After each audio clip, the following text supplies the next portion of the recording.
অনেকে টাকা পয়সা খেয়ে তাদেরকে দলে ভিড়াচ্ছেন। জালেমদের কোনো দল নেই, জালেমদের কোনো মত নেই, একটাই পরিচয়, ওরা আল্লাহর মামলার আসামি। এক কথা বলে না কেন?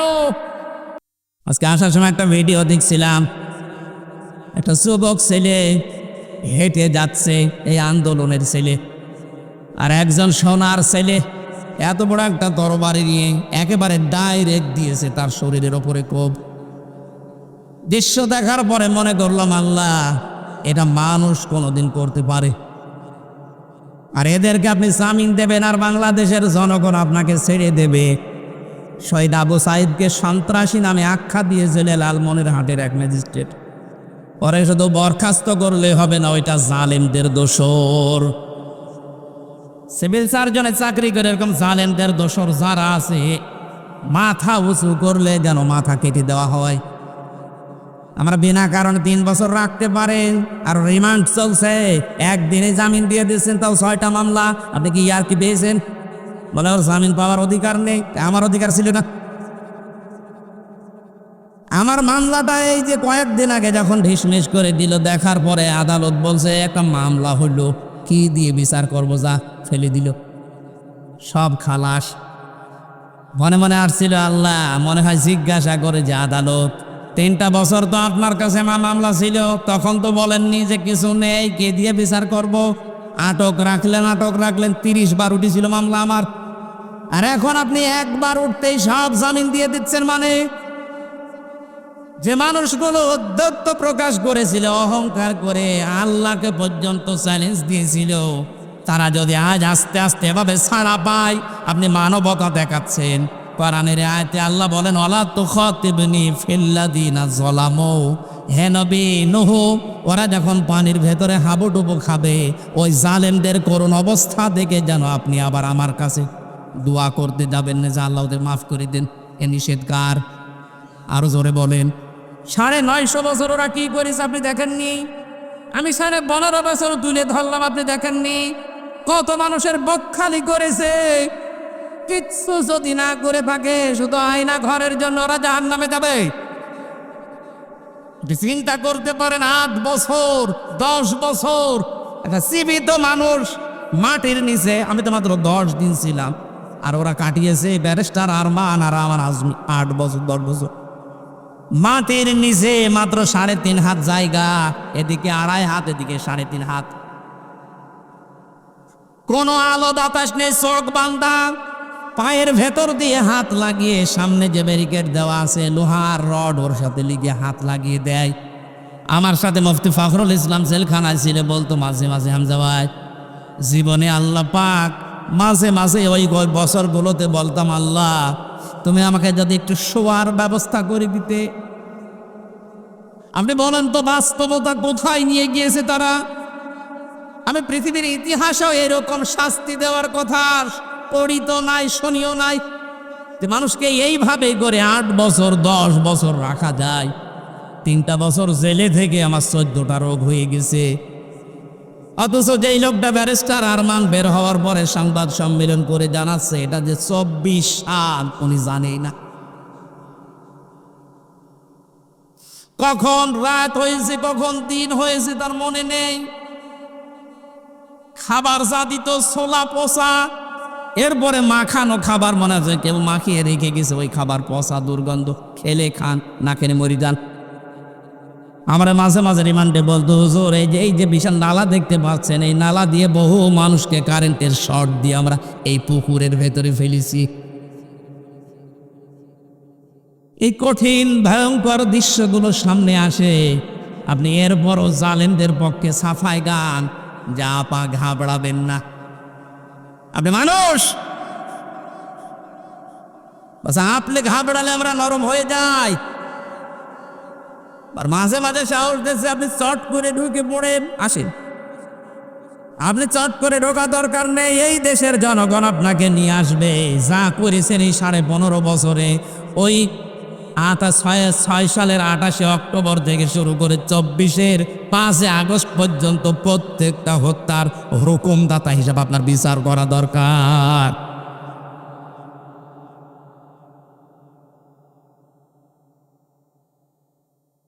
এই কথা বোঝার চেষ্টা করেন, একটু একটু শোনেন, একটু একটু।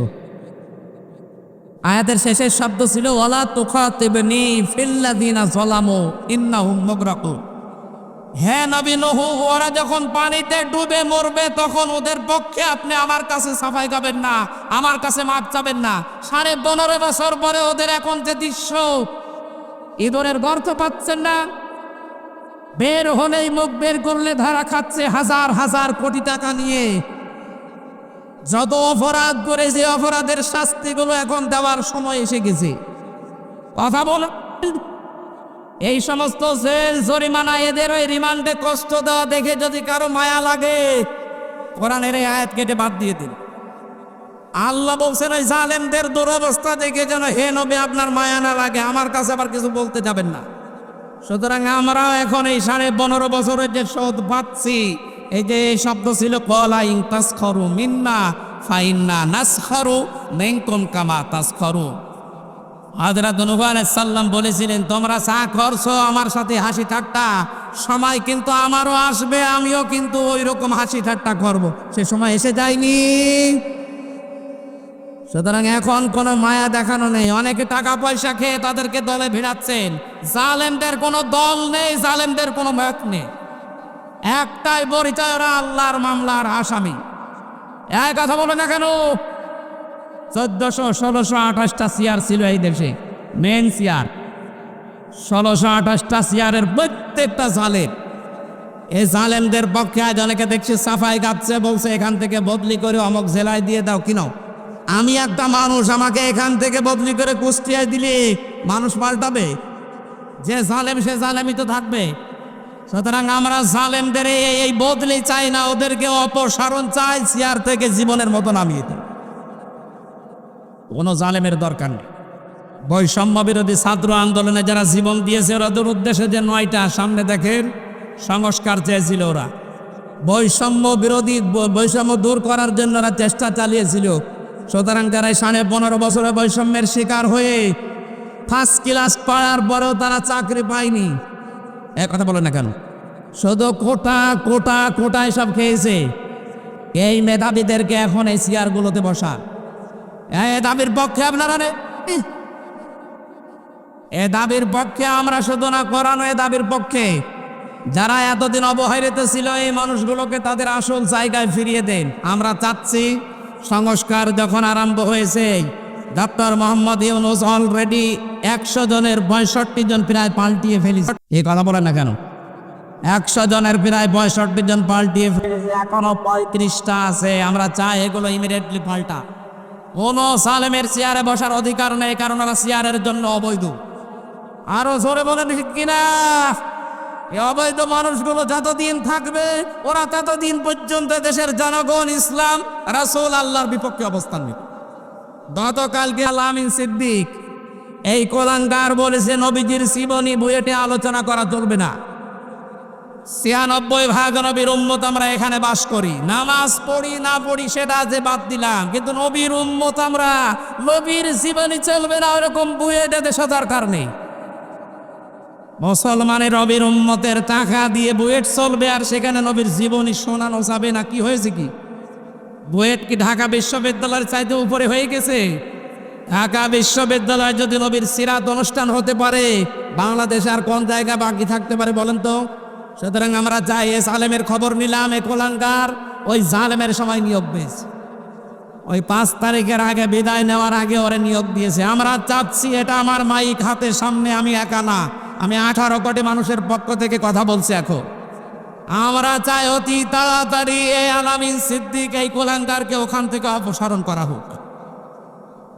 একটারে করেন, সামনে কোনো জালেম আর মাথা তুলতে পারবে না। আর এটা ছাড় দেন, আবার বের হবে আর এক জালেম।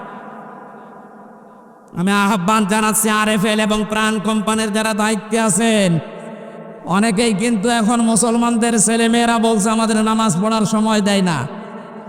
এই দেশে নামাজ পড়ার জন্য মাত্র 10-12 মিনিট 15 মিনিট সময় লাগে। এই সময়টা যে প্রতিষ্ঠান দিতে চায় না, ওইরকম প্রতিষ্ঠান বন্ধ করে দেওয়া দরকার।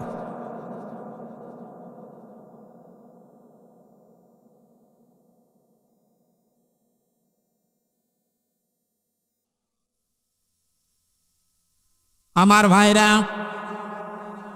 হযরত নূহ আলাইহিস সালাম ফাসাউফা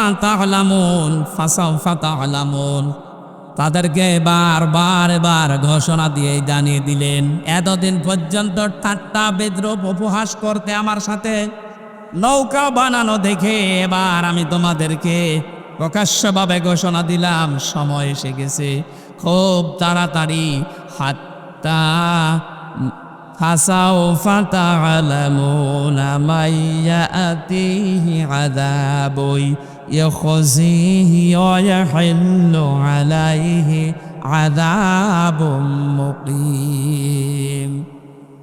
তোমাদের ভেতরে কাউকে আল্লাহ এত বেশি লাঞ্ছিত করবেন, অপমানিত করবেন, নিকৃষ্ট আযাব দিয়ে ঢেকে রাখবেন। আগস্টের 5 তারিখের পর থেকে এই 2 মাস 3 দিনে আমার অনেক কিছু দেখা শেষ হয়ে গেছে। তার অন্যতম হচ্ছে এই কালামানিক আলেমদের বিরুদ্ধে যত অবস্থান নিয়েছিল, বিশেষ করে কোরআনের পাখির বিরুদ্ধে। মাওলানা দেলাওয়ার হোসেন সাইদিকে ওনাকে ফাঁসি দিতে পেরে জীবনের সবচাইতে বড় কাজ করেছে। আল্লাহকে এত বেশি অপমান করেছে, এই দেশে কলার পাতাও শুইয়েছে, বিসি গেছে উড়ে। ওর এখন অবস্থা জেলখানায়, যা বাঁচতেও পারে মরতেও পারে, ওর এখন শয়তান বেশি থাকার দরকার নেই। ওগুলো সমাজের জন্য, মুসলিম দেশের জন্য ক্যান্সার হলে কি করা লাগে? কেটে ফেলা লাগে। কি করা লাগে? আমরা চাই এদেরকে বাদ দিয়ে দেন এই সমাজ থেকে, এরা এ দেশের জন্য ক্যান্সার। আবার যদি বেঁচে থাকতে পারে, হযরত নূহ বলেছিলেন, ইন্নাকা ইউদিল্লু ইবাদাকা ইন্নাকা ইন তাযারহুম ইউদিল্লু ইবাদাকা ওয়া লা ইয়ালিদু ইল্লা ফাজিরান কাফারা। হে আল্লাহ, এদের একটা আন্দা বাচ্চা পর্যন্ত যেন না বাঁচে, যেটা বাঁচবে ওটা হবে আরেক কুলাঙ্গা। সুতরাং যে মানুষগুলো আলেমদের বিপক্ষে সারা জীবন অবস্থান নিয়ে কাটিয়েছে, ওর পক্ষ থেকে দুনিয়ায় যেইটা আসবে ওইটা হবে ওর চেয়ে খারাপ। সুতরাং আমরা চাই না এদেশে নবী বিরোধী, আল্লাহ বিরোধী, রাসূল বিরোধী, আলেম বিরোধী লোক থাক। কথা বলে না কেন? আমরা চাই ক্যান্সারগুলো বিদায় নিয়ে খুব তাড়াতাড়ি আমরা যেন এদেশে আল্লাহর বিধান নির্বিঘ্নে মানতে পারি। বলেন আমিন। নূহ আলাইহিস সালাম এই যে ঠাট্টা বিদ্রূপ দেখার পরে তিনি জাতির যে এই নেতা গোছের লোকদেরকে বলেছিলেন, হাত্তা ইযা জাআ আমরুনা ওয়া ফারাতান নূর ফাসলুক ফিহা কুলনা হামিল ফিহা মিন কুল্লিন যাওজাইনি ইসনাইন ইলা আখিরি আয়াত। যখন আল্লাহর বিধান বা আল্লাহর আদেশ এসে গেল, আল্লাহ পাক নূহ আলাইহিস সালামকে বললেন, এতদিন পর্যন্ত ঠাট্টা বিদ্রূপের সর্বশেষ চূড়ায় পৌঁছে গেছে। তোমাকে যাওয়া আসার সময় শুধুমাত্র উল্টাপাল্টা কথা জানিয়েছে। এখন আমি আল্লাহ তোমাকে যে আদেশ দিয়েছিলাম যে নৌকা তৈরি করো আমার বিধান মতো, আমার তত্ত্বাবধানে, নৌকা যে 3 তলা বিশিষ্ট 3 শ্রেণীর মানুষ জিনিসকে আমি এই নৌকায় উঠাবো। 3 শ্রেণীর মানুষের জন্য, 3 শ্রেণীর বিষয়ের জন্য নৌকা তৈরি করা শেষ। ওরা যখন ঠাট্টা বিদ্রূপে মত্ত আছে, তখন আল্লাহ দুনিয়া আকাশের যে যত রকমের বৃষ্টি দেওয়ার জায়গা, পানি ওঠার জায়গা সব খুলে দিলেন। এই যে তান্নুর শব্দের শাব্দিক অর্থ হচ্ছে চুলার ভেতর থেকে আল্লাহ পানি তুলে দিলেন। ওই দেশে যত মানুষ রান্না করে খেত, রান্নাঘরের এই চুলার মাঝখান থেকে যখন পানি ওঠা আরম্ভ হয়েছে, চুলা থেকে আগুন বের হয়। কি বের হয়? চুলা থেকে যখন এর বিপরীত পানি বের হওয়া আরম্ভ হয়েছে, উপর থেকে পানি, নিচ থেকে পানির ফোয়ারা উঠতে উঠতে সারা পৃথিবী পানি পানি পানি হয়ে যাচ্ছে। হযরত নূহ আলাইহিস সালামকে আল্লাহ বললেন, তুমি এবার ওঠো, বহন করো প্রথম নম্বরে জোড়ায় জোড়ায় এই পৃথিবীর যে তোমার আয়ত্তের ভেতরে যারা আছে, জোড়া জোড়া যারা আছে, এই জোড়াদেরকে নিচতলায় দিয়ে দাও। পশু পাখি, জীবজন্তু, জানোয়ার জোড়া জোড়া তুলতে থাকো। 2 নম্বরে ওয়াহলাকা, তোমার পরিবারস্থ লোকদেরকে তোলো। একটু খেয়াল করেন, তোমার পরিবারস্থ লোক যারা আছে তাদেরকে তুমি এই নৌকায় আশ্রয় দাও, তুলে নাও। কিন্তু তোমার সন্তান ইয়াউম বা কিনা দুইটা নামই আছে তাফসীরে, ইয়াউম আছে, কেনানো আছে। এই সন্তান এবং তোমার স্ত্রী যে গোপনে ওই জালেমদের দোসর ছিল, স্ত্রী এবং সন্তানকে নৌকায় তোলা যাবে না। তার মানে বোঝা যাচ্ছে নৌকা, নূহ নবীর নৌকায় কোনো জালেমকে, সে যদি নিজের আপন সন্তান হয়, নিজের স্ত্রী হয়, তাকে নৌকায় ঠাঁই দেওয়া যাবে না।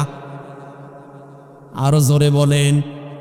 15.5 বছরের দৃশ্য পুরাটা উল্টা। নৌকায় তুলে সে শুধু জালেমদের দেখে দেখে কথা বলে না কেন? আপনি তাকিয়ে দেখেন তো কোনটা ভালো বলেন। আপনি একটা দেখান যে এইটা না, এইটা ভালো ছিল। যেটা ভালো মনে করতাম দরবেশ 37,000 কোটি টাকা অরিংটানি করিস। এটা চেহারা দেখে, দাড়ি দেখে, টুপি দেখে সব সাদা। ওর মাথা থেকে শুরু করে নিচ পর্যন্ত সব সাদা।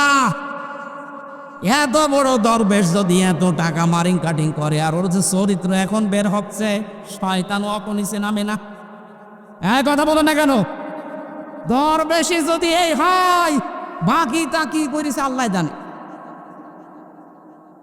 এত বড় দরবেশ এই জালেমকে নৌকায় তুলে নিয়েছিলেন আপনি। 36,000 কোটি টাকা মারিং কাটিং করেছে এই দেশের। আমি আপনাদের গ্যারান্টি দিচ্ছি, এদেশে যারা ইসলাম কায়েম করতে চায় একামতে দিন, এদের হাতে আপনি 5টা 10টা বছর তুলে দেন, 15 বছর লাগবে না।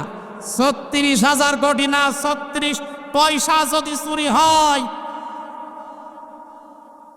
আমি গ্যারান্টি দিচ্ছি 36,000 কোটি না, 36 কোটি না, 36 টাকা না, 36 পয়সা এদিক ওদিক হবে না ইনশাআল্লাহ। এদের চরিত্রগুলো সব পরীক্ষিত। এর আগে পরীক্ষা পেয়েছেন না? যাকে আপনি ফাঁসি দিয়ে দুনিয়া থেকে বিদায় দিলেন, তাকে তো মন্ত্রণালয় চালাতে দিয়েছিলেন। মন্ত্রণালয়ের দায়িত্ব পালন করার পরে টাকা ফেরত দেয়, এটা পৃথিবীর ইতিহাসে এই প্রথম। এই জন্যে তো গ্যারান্টি দিলাম 36,000 কোটি টাকা মারিং কাটিং না, 36 পয়সাও চুরি হবে না। 5 থেকে 10 বছর একটু হাতে দিয়ে দেখেন। খালে উল্টা বলছে না না, মানে আপনি কি করলেন? 15.5 বছর কাকে তুলেছিলেন? সবগুলো জালেম আর জালেমদের। বাকিটা না নাই বললাম। 3 নম্বরে কাদেরকে তুলেছিলেন?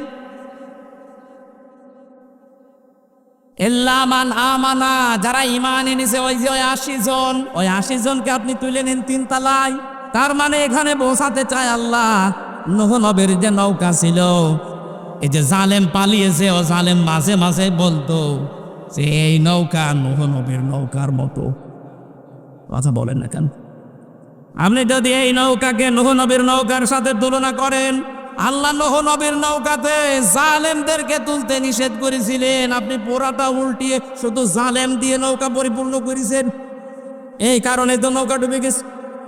2 নাম্বারকে ইমানদার ছাড়া কোনো বেঈমান যেন নৌকায় না ওঠে, সেটা নিজের ছেলে হোক আর বউ হোক। এই জন্য 80 জনের বাইরে নূহ নবী একটা লোককেও নেননি। সুবহানাল্লাহ বলতে পারেননি? টাকারা যাদেরকে নিয়েছিলেন, একটা মানুষের ভেতরে ইমান আছে। ইমান যে নেই তার প্রমাণিত এই দরবেশ। কারো চুরি করলে তার ইমান থাকে না। এই কথা বলো না কেন? চুরি করলে ইমান থাকে? শুধু চুরি না, কবিরা গুনাহ যেইগুলো আছে, কোনো মানুষ যদি জেনে শুনে কবিরা গুনাহ কোনো কিছুই লিপ্ত হয়, জেনা করা যেমন, জেনা করা কবিরা গুনাহ না? বলেন না কেন? মানুষ যখন জেনে শুনে জেনা করতে শুরু করে, তখন তার থেকে ঈমান দূর হয়ে যায়। যখন আবার ওই কাজ শেষ করে তওবা করে ফিরে আসে, তখন তার ভেতরে ঈমান আসে। আর আপনি যা চুরি করেছেন, জেনে শুনে চুরি করে শেষ করে দিয়েছেন, মারিং কাটিং করার রাস্তায় ছিলেন আপনি। যত টাকা পাচার করেছেন চুরি করে, এই টাকা তো এখনো ফেরত আসেনি, তার মানে ঈমানও আপনার কাছে এখনো আসেনি। কথা বলেন না কেন? যতক্ষণ আপনি অপরাধে থাকবেন ততক্ষণ ঈমান ফিরে আসবে না। যতক্ষণ অপরাধ থেকে ফিরে থাকবেন, তওবা করে ফেরত আসবেন, তখন ঈমান ফেরত আসবে। তার মানে টাকা যতদিন পর্যন্ত পাচার হওয়া টাকা এদেশে ফেরত না আসবে, ওদের একটারও ঈমান নেই। আর ঈমান না থাকলে জানাজা নেই, কবর নেই। এগুলো বেঈমান, বেঈমানের যেখানে জায়গা ওই জায়গায় দিয়ে দিন। একটু কড়া হয়ে গেল না? না কি যে কড়া হয়েছে, নরম হয়ে গেছে।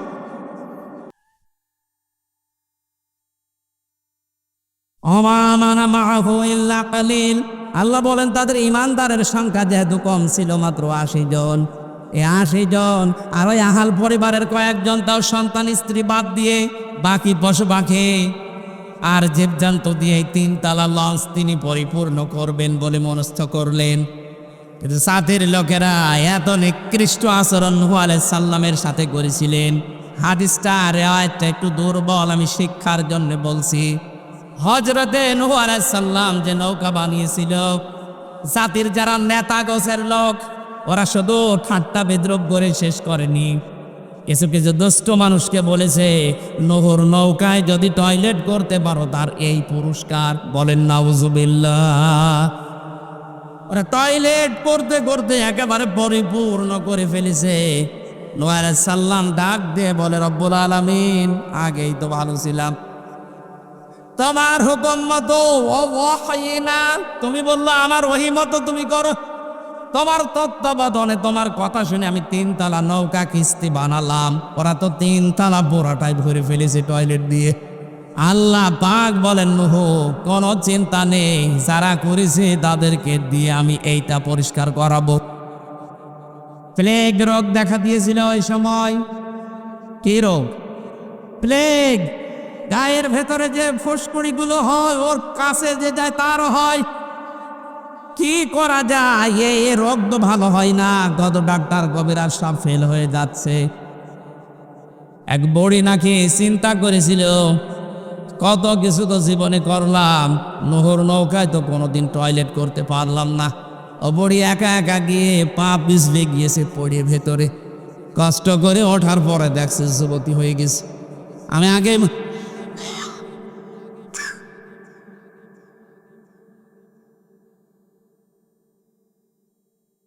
আগে বলছে, এটা কিন্তু দুর্বল রায়, আমি শুধু শিক্ষার জন্য বলছিলাম, কয়েক মিনিট তাছাড়া বলতাম না। ওঠার পরে যখন আসে, মানুষ আর চিনতে পারে না, বাড়িতে যায় বাড়ির লোকজন চিনতে পারি না। কে তুমি? বলে আমি তোমার দাদি। না, আমার দাদি তো এই বয়স না।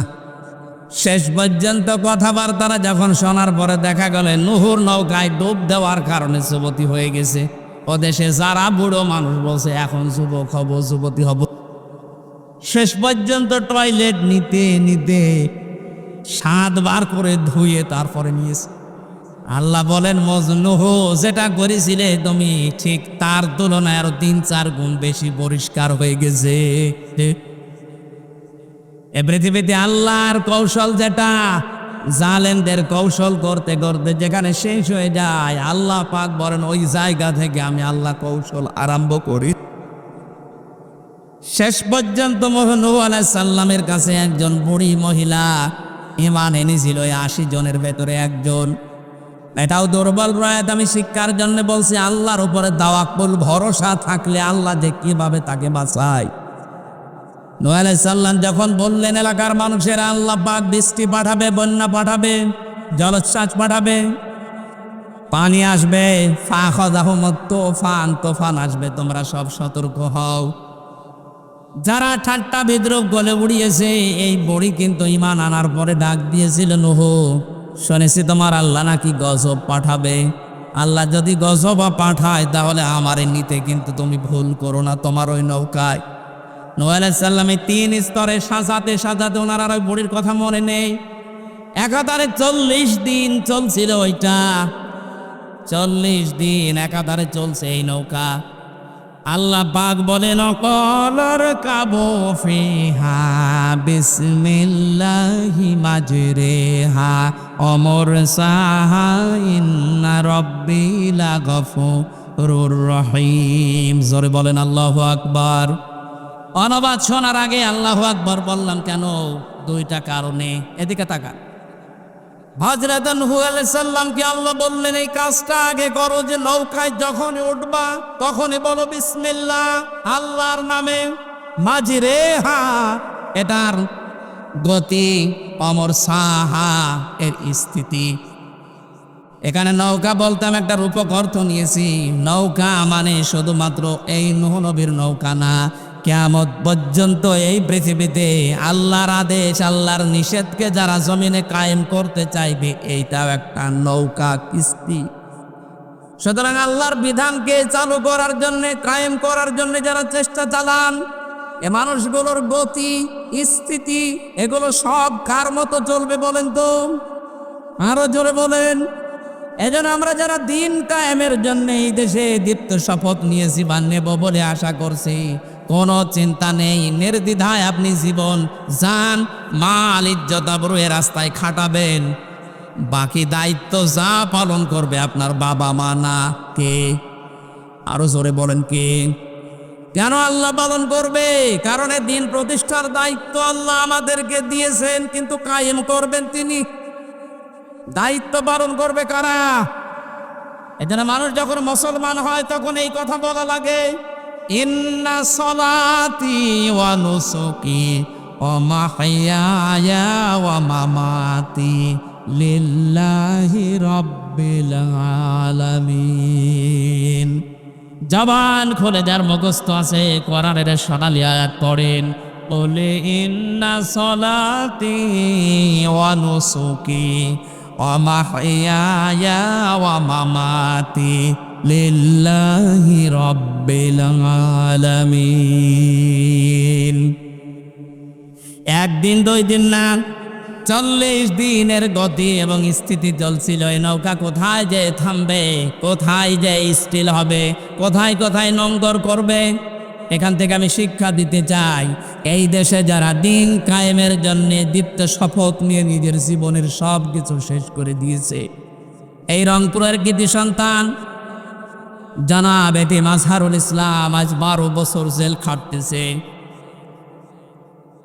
মাওলানা মতিয়ার রহমান নিজামী সাহেব জীবন পর্যন্ত দিয়ে চলে গেল। এনাদের পরবর্তীতে আজ যারা দায়িত্বে এসেছে, এরা যদি কোনো কর্মসূচি দিন কায়েমের জন্য দেশে দেয়, কর্মে যারা আমরা আছি, নির্দ্বিধায় আপনি পালন করে যাবেন, কারণ এই নির্দেশ আমার আল্লাহর পক্ষ থেকে আসতেছে। আমি এখানে কথা শুরু করার প্রথমেই বলেছিলাম 2024 সালের 5 আগস্টে দেশে স্বাধীন হওয়ার পর ক্ষেত্র তৈরি হয়ে গেছে দিন কায়েমের। কথা বলেন না কেন? ষড়যন্ত্র হচ্ছে আন্তর্জাতিকভাবে এবং দাদাদের পক্ষ থেকে। কোনো কিছু আসবে না ষড়যন্ত্র করে। আল্লাহ যখন এত কিছুর বড় দেশটা স্বাধীন করে দিলেন, এদেশে আল্লাহর দিন কায়েম হবে, এইটাই ফাইনাল। আর আমরা চর্ম চোখে এইটা দেখতে চাই, কারণ 53 বছর তো বহু কিছুই দেখেছি। কারো বাবা চালিয়েছিল, না খেয়ে মানুষ মরেছে দুর্ভিক্ষে, স্বামী চালিয়েছে, চাচা চালালো, ভাবি চালিয়েছে, বউ চালিয়েছে, আমরা দেখলাম। শুধুমাত্র এই কোরআন দিয়ে চললে কেমন দেখা যায় এটা দেখতে বাকি আছে। হ্যাঁ, কথা বলা লাগবে, এটা বাকি আছে না? এটা দেখতে চাই যে কেমন চলে, এটা দিয়ে চলবে। আমার জীবনের সবচাইতে বড় আশঙ্কা, আকাঙ্ক্ষা, তামান্না এটা, কোরআন দিয়ে দেশ চললে কেমন দেখা যায়। আল্লাহ যেন চর্ম চোখে দেখে মরার তৌফিক দেন, বলেন আমি। দরুদ আর সালাম পড়ছে আমাদের নবী মুহাম্মদুর রাসূলুল্লাহ সাল্লাল্লাহু আলাইহি ওয়াসাল্লামের প্রতি, যাকে নিয়ে ষড়যন্ত্র হচ্ছে আজ, বিশেষ করে আমাদের এই পাশে প্রতিবেশী দেশে। এতদিন পর্যন্ত তো নবী মুহাম্মদুর রাসূলুল্লাহ এবং তার জামাই হযরতে আলী রাদিয়াল্লাহু তাআলা আনহুকে নিয়ে তেমন কিছু বলেননি। হঠাৎ এখন 2 দিন পরে আপনাদের বিশ্বের ভেতরে যে অন্যতম অনুষ্ঠান বলেন আপনারা নিজেরাই, এই অনুষ্ঠান আর কয়েকদিন পরেই শুরু হবে নাকি? এই অনুষ্ঠানের আগে হঠাৎ করে আমাদের কলিজার টুকরা নবী মুহাম্মদুর রাসূলুল্লাহকে গালি দেওয়া, তার কার্টুন ছাপানো, ব্যঙ্গাত্মক করা, অপমান করা, এ বুদ্ধি আপনাদেরকে দিল? আমরা যা কালকে রাত 12:30টার সময় একটা গোপন সংবাদ এসেছে এই দেশে, কলকাতা থেকে এক সাংবাদিক অনেক মুখ ফসকে বলে ফেলেছে, আমাদের এখন যে উৎসব সামনে আসতেছে শারদীয় দুর্গা পূজা, এইটাকে তারা পুঁজি করে মুসলমানদের নবীকে গালি দিয়ে মুসলমানদের কষ্টের ভেতরে ফেলে এদেরকে যেন চরমপন্থা অবলম্বন করাতে বাধ্য করে। এই দৃশ্য দেখে বাংলাদেশে হয়তো 4 ভাগ হিন্দু ভাইরা আছেন, তাদের বাড়িঘর, মন্দির এগুলোই মুসলমানেরা রাগ সাল সহ্য করতে না পেরে আক্রমণ করবে, আর এটা বিশ্বের মিডিয়া দিয়ে মডল যারা আছে, লা তাজিদান্না আশাদ্দান নাসি আদাওয়াতাল লিল্লাযিনা আমানুল ইয়াহুদা ওয়াল্লাযিনা আশরাকু। আল্লাহ বলেন, হে নবী, মুসলমানদের জন্য জঘন্যতম শত্রু হিসাবে কাজ করবে দুনিয়ায় দুইটা জাতি, একটা ইহুদি আর একটা মুশরিক। এরা তখন সারা বিশ্বে ছড়াবে, এই দেখেন আগেই ভালো ছিল, আয়না ঘর হোক, গুম হোক, খুন হোক, বছরের পরে বছর মানুষের বাক শক্তি রুদ্ধ হয়ে থাক, আগেই ভালো ছিল, এইটা তারা বিশ্বের মানুষকে দেখাতে চায়। আবার এই জালেমকে এই দেশে নিয়ে আসার পায় তারা করতে চায়। আমরা অত পাগল না, কথা বলেন না কেন? আমরা বুঝে সুরে পা ফেলবো, চিন্তা ভাবনা করি। ওয়ালা তাসুব্বুল্লাযীনা ইয়াদউনা মিন দুনিল্লাহ। আল্লাহ তাআলা বলেন, হে নবী, আমি আল্লাহ বাদে ওরা যাদেরকে ডাকে ওদের এই দেবতাদেরকে আপনি গালি দেবেন না। সুবহানাল্লাহ বলতে পারেন নাই? ওদের দেবতাদেরকেও যেখানে গালি দেওয়া নিষেধ, সেখানে ওদের মন্দির ভাঙা, ওদের বাড়ি ঘরে আগুন লাগানো, কোনো মুসলমান যারা আল্লাহ রসুলে বিশ্বাসী এটা করতে পারে বলে আমাদের বিশ্বাস হয় না। এটা ষড়যন্ত্রের ফাঁদ ওরা পেতে দিচ্ছে, আমরা এ ফাঁদে পা দেব না। আমরা ধিক্কার জানাচ্ছি ওই সমস্ত মানুষদেরকে যারা মুহাম্মদুর রাসূলুল্লাহর মতো এইরকম মানুষকে নিয়ে গালিগালাজ করেন, তার সম্মান নিয়ে সিনেমিনি খেলে। আপনারা মানুষের কাতারে নেই, আপনারা জানোয়ারের কাতারে। সুতরাং এই নীতিশ রান সহ যারাই নিকৃষ্ট পশুর চাইতেও খারাপ যারা, এদের জন্য আমরা এই অনুষ্ঠান থেকে ধিক্কার জানাচ্ছি, বরদোয়া করছি। হেদায়েত তো এদের কপালে নেই, কারণ নবীকে যারা কষ্ট দেয় আল্লাহ তাদের জন্য হেদায়েত কেটে যায়। আপনি তাকান যে মানুষগুলো পৃথিবীতে বিশ্ব নবীকে কষ্ট দিয়েছিল, কপালে অধিকাংশ মানুষের হেদায়েত জোটেনি। তার ভেতরে নবীর আপন চাচা আবু লাহাব এবং তার স্ত্রী উম্মে জামিল। আপনদের ভেতরে এই দুইজনের কষ্ট নবী সবচেয়ে বেশি পেয়েছিলেন। আল্লাহ রাব্বুল আলামিন আবু সেহেলের নামে কোনো সূরা নাজিল করেননি, আয়াত নাজিল করেছেন। তো আবু লাহাবের নামে পুরা একটা সূরা এবং তার স্ত্রীর নাম দিয়ে। প্রশ্ন আসতে পারে, স্ত্রীর নাম উম্মে জামিল, সূরা লাহাবের ভেতরে তো উম্মে জামিল শব্দটা নেই, আছে অমরাতুহু, তার স্ত্রী। জবাব হচ্ছে, পৃথিবীতে যে সমস্ত মহিলাদের স্বামী আছে তাদের নাম আল্লাহ কোরআনে কারিমে উল্লেখ করেননি। ফেরাউনের স্ত্রী হযরতে আসিয়া, তার স্বামী ছিল, স্বামী যদিও খারাপ কিন্তু স্বামী তো ছিল, এ কারণে এই মহিলার নাম আল্লাহ কোরআনে কারিমে দেয়নি। আপনারা কি কথা শুনতেছেন? কিন্তু যে মহিলাদের স্বামী ছিল না, আপনি তাকান, তাদের নাম আল্লাহ কোরআনে উল্লেখ করেছেন। হযরতে মরিয়ম আলাইহিস সালাম স্বামী ছিল, বলেন? তাহলে এখান থেকে বোঝা গেল আবু লাহাবের স্ত্রী উম্মে জামিল, তার স্বামী আছে, এই জন্য আল্লাহ তার নাম কোরআনে দেয়নি। কিন্তু আবু লাহাবের স্ত্রী যে উম্মে জামিল, এখানে আল্লাহ ইঙ্গিত দিয়েছেন এই হু দিয়ে, অমরাতুহু, এবং তার স্ত্রী, কারণ তার আগে আবু লাহাব শব্দটা আছে। আমরা বুঝলাম এই আয়াতগুলো থেকে, নবীকে কষ্ট দিলে আল্লাহ তাদেরকে হেদায়েত থেকে চিরবঞ্চিত করে দেয়। আমার কথা বুঝেছেন না? বোঝেননি এখন? আমি আজকে দুপুরবেলা একটা আলোচনা তুলেছিলাম কোন জায়গায় যেন, রংপুরের শহরে। দুঃখজনক হলো সত্য, ওখানে সময়টা বেশি পাওয়া যায় না, আজান দেওয়ার কারণে। নামাজ ছিল ফজর, ফরজ নামাজ, এই জন্য আমরা শেষ করে দিয়েছি। ওখানে যে তথ্যটা দেওয়ার চেষ্টা চালিয়েছিলাম ফেরাউন সম্পর্কে, ফেরাউন যখন ডুবে যাচ্ছিল এই সময় কিন্তু বলেছিল, আন্নাহু লা ইলাহা ইল্লাল্লাযী আমানাত বিহি বানু ইসরাঈল ওয়া আনা মিনাল মুসলিমিন। 90 নম্বর আয়াত সূরা হুদের ভেতরে আছে, না ইউনুস, সূরা ইউনুসের ভেতরে। আল্লাহ পাক বলেন, হযরতে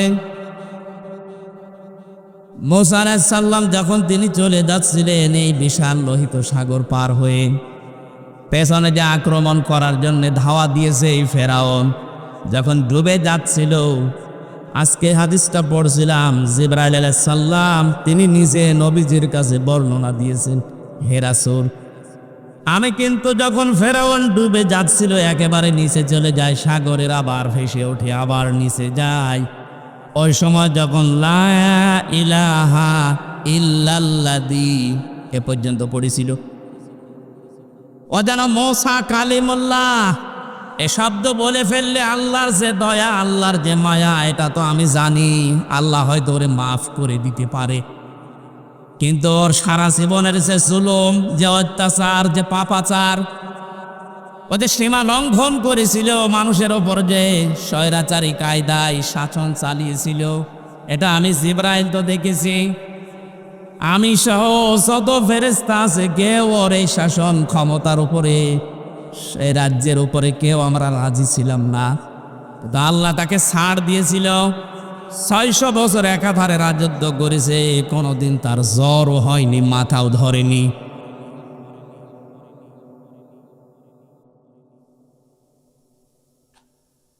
আমি শুধু বারবার চান্সে থাকতাম কখন এই লোকটা সম্পর্কে কিছু করা যায়। তা আল্লাহ যেহেতু ছাড় দিয়েছে, আমার তো কিছু করার ছিল না। এখনো যেহেতু সাগরের নিচে যে কালেমাটা প্রায় পড়ে ফেলেছে, আল্লাহ ওকে মাফ করে দিত। আপনি লক্ষ্য করেন, আন্নাহু লা ইলাহা ইল্লাল্লাহ বলতে পারে নাই। ও বলবে জিবরাইল বলে, আমি ওর মুখের ভেতরে কাদা দিয়ে পা দিয়ে আস্তে আস্তে করে বন্ধ করতে লাগলাম, ও যেন কালেমা পড়তে না পারে। কালেমা পড়ে ফেললে যদি আবার স্বীকৃতি দিয়ে ফেলে, আল্লাহ মাফও করে দিতে পারে। কারণ আল্লাহর দয়া মায়া সম্পর্কে তো আমি জানি, আমি তো তার কাছে সবচাইতে নিকটবর্তী ফেরেশতা। এখানে আমি তাফসীরের ভেতরে কয়েকটা জবাব পেয়েছি। 1 নাম্বার জবাব হচ্ছে, আপনারা শুনতেছেন? 1 নাম্বার জবাব হচ্ছে,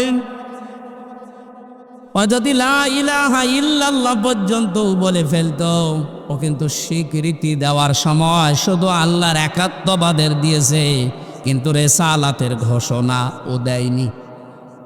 সূরা ইউনূসের 90 নাম্বার আয়াতটা বাড়িতে একটু দেখবেন, আপনি হেদায়েত পাওয়ার জন্য এই শব্দটাই যথেষ্ট। এখানে ওই চরিত্রের মানুষ অনেক আছে, আমি এই জন্য আয়াতটা আনলাম।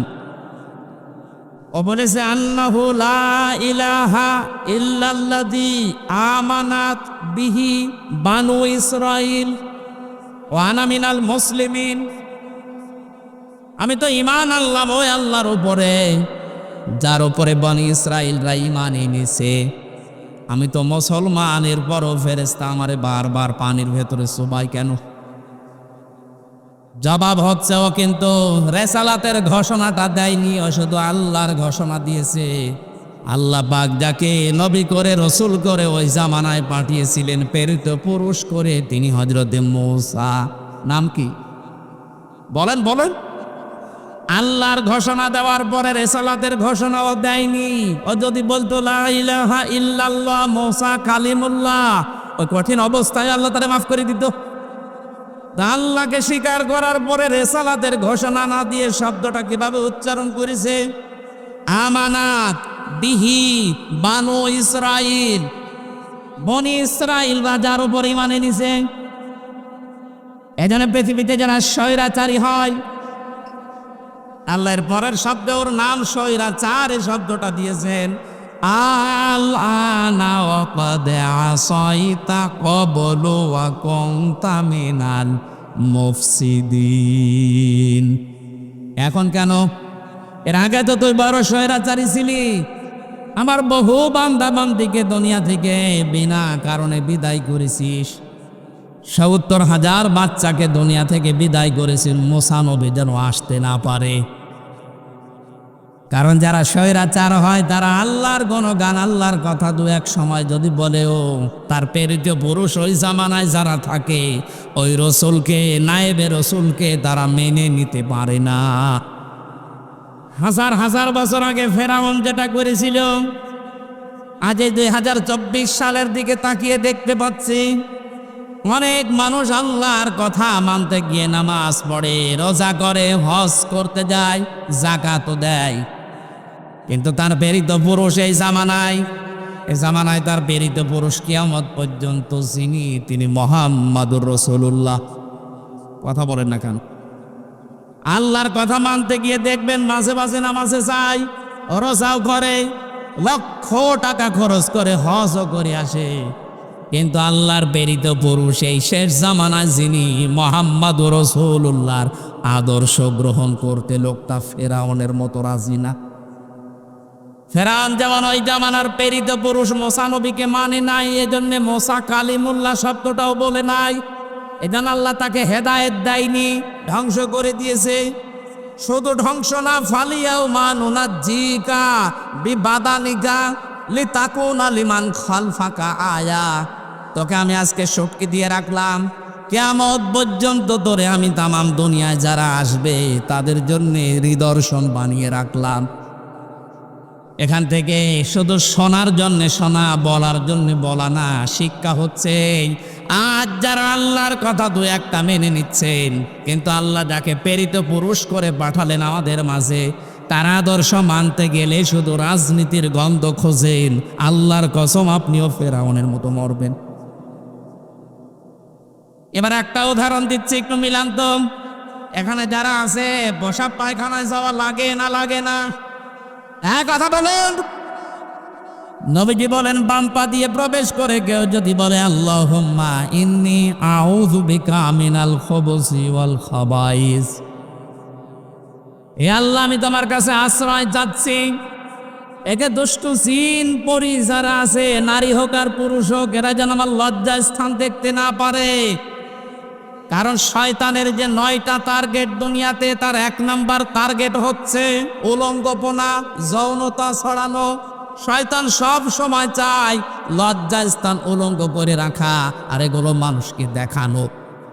সুতরাং আজ এই দেশ সহ বিশ্বে যারা নিজের গোপন অঙ্গকে মানুষের সামনে প্রদর্শন করে মজা পান, এগুলো দেখিয়ে দেখিয়ে যারা টাকা ইনকাম করেন, সিনেমার মাধ্যমে, নভেল নাটকের মাধ্যমে, দেহ ব্যবসার মাধ্যমে, এইগুলো দিয়ে যারা পয়সা ইনকাম করে, বুঝতে হবে এগুলো শয়তানের একটা মিশন, টার্গেট, শয়তানের সালেরা।